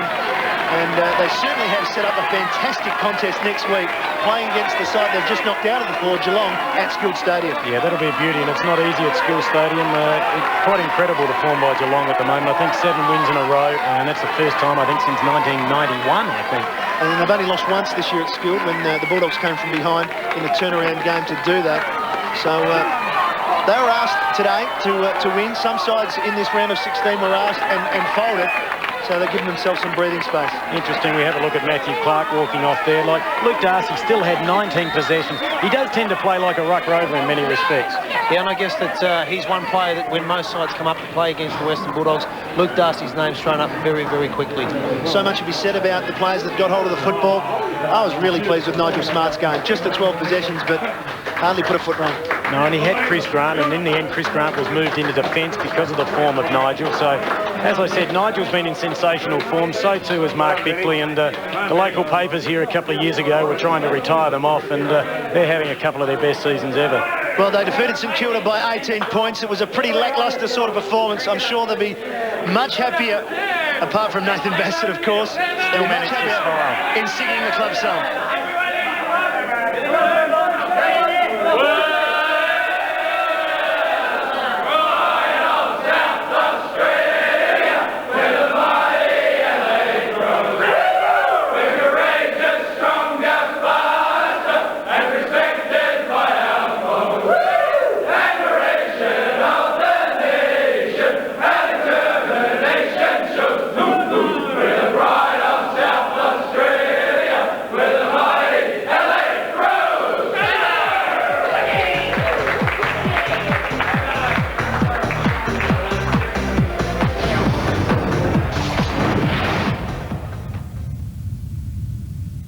$7 Monday on Frasier. Daphne, very nice. Thank you. Thank you. Someone's got a hot date. I'd be more flattered if I didn't know how hard up you both are. Frasier, $7 Monday on 9. It was unbelievable. This car pulled out right in front of me. Big, and you should have seen the look on his face. The car has gone up on 2 wheels. There's a set of shots, and he's heading straight for it. He raced through this window. And then this other car came along and ran right in the back of him. Apparently, he got straight through to Amy. Lovely girl, sorting out the whole thing from start to finish. Lucky. 6:30 tonight. What could possibly come between a close family? What were they thinking in this room? I do trust my sister-in-law. I think maybe by the time it's finished, it'll be okay. Today is going to end in tears. All new changing rooms. Then on Location. I'm getting quite sick of it at the moment. It's unfinished business. There's Bluff and Counter Bluff. 336, 120 days, that's it. Who'll crack first? I don't. Changing Rooms, followed by Location from 6:30 tonight on 9. The action blockbuster Deep Blue Sea premieres 8:30 tonight on 9.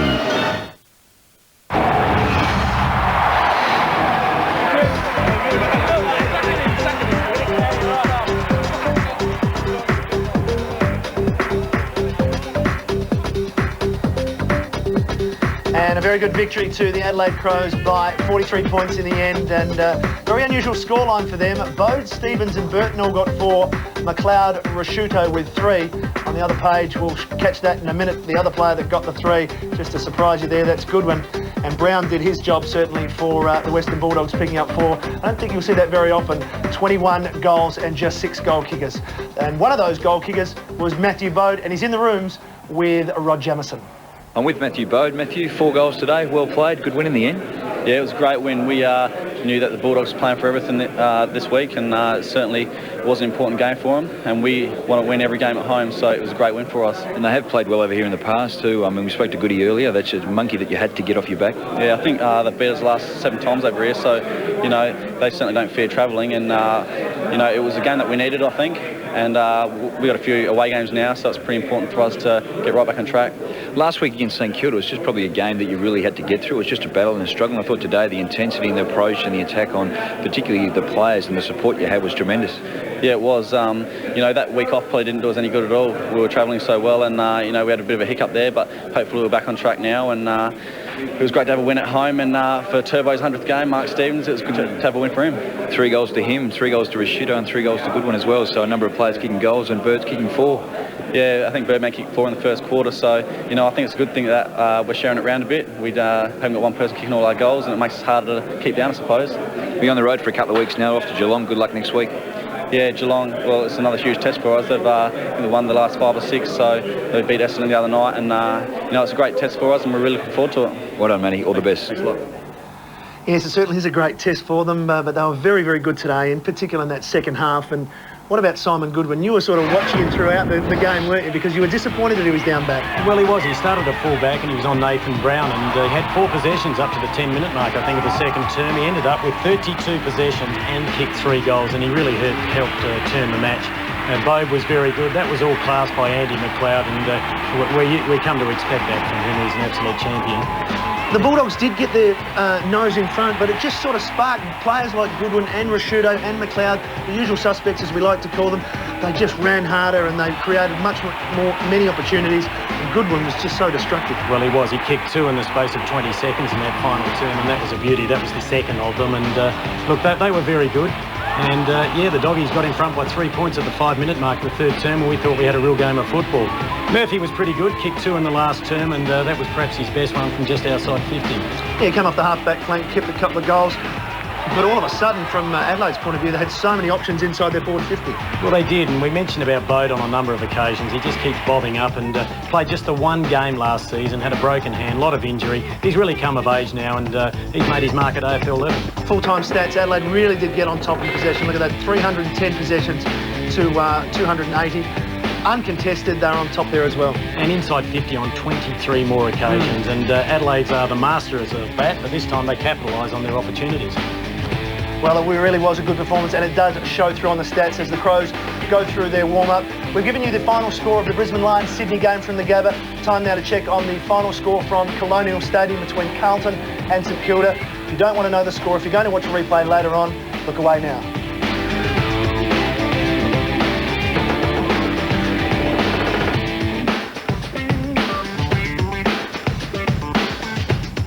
Well, after Super 16, or after any year when we watch 16 rounds, it's time to look at the ladder to see exactly how important a win like this is for the Adelaide Crows. We talked about it all day. They're into the top 4. Yeah, it was paramount for Adelaide to win today, and they are back into the top 4. And we can see their percentage has been boosted. They were at around 109%. Geelong out of the top 4 now, but Adelaide taking on Geelong next week at Skilled Stadium. That will be a beauty. And in fact, I think Geelong has won 7 on the trot. Yes, it should be a great game. That's it for the Bulldogs. I know some people will be espousing that mathematically they can make it, but you don't make the finals on maths, kid. No, you don't, and they won't make the finals, but I can tell you they will shape the finals. Yes, they certainly will. They've just been a little bit disappointing over the last month. They've come away from 4 games with just the draw against Essendon in what was a very good game of football. Time now to perhaps look ahead. We've looked at the fact that Adelaide will be playing Geelong next week. Let's look at the round 17 games for next week. Richmond against Essendon. Richmond disappointing so far. Yeah, they have been, and Essendon will win that game because they have to, sitting in 10th position at the moment. Hawthorn and Brisbane, that'll be a tough game at the MCG. West Coast and Collingwood at Subiaco, and the West Coast need to bounce back after going down to the Dockers. Yes, Collingwood got up against West Coast in round 2 by 1 point. Sydney Carlton at Stadium Australia. Sydney probably going to that game as favourites. Port Adelaide Melbourne shapes is a good one. Yeah, that should be a beauty. A home game for Port Adelaide, and they've been on the road for 3 weeks now, so that'll be tight. Geelong v Adelaide, St Kilda v Fremantle. Interesting game there for the Dockers. And the Western Bulldogs and the Kangaroos. Kangaroos still hoping to make the finals. Yeah, looking pretty good, the Kangaroos. Played with a lot of commitment yesterday, and I think they're a real finals chance. Yes, they certainly are. They're playing with a lot of passion. Thank you very much, Kim. Been a pleasure, Matthew. It certainly has. And on behalf of Wayne Schwass and also Rod Jamison down in the boundary and all the crew here at Football Park, Amy Stadium, it's been a great win by the Crows. 43 points. They're back in the top 4. Good night. This has been another presentation from Nine's Wide World of Sports. AFL Premiership Season 2002, brought to you by its premier partner, Carlton and United Breweries. And our telecast sponsor.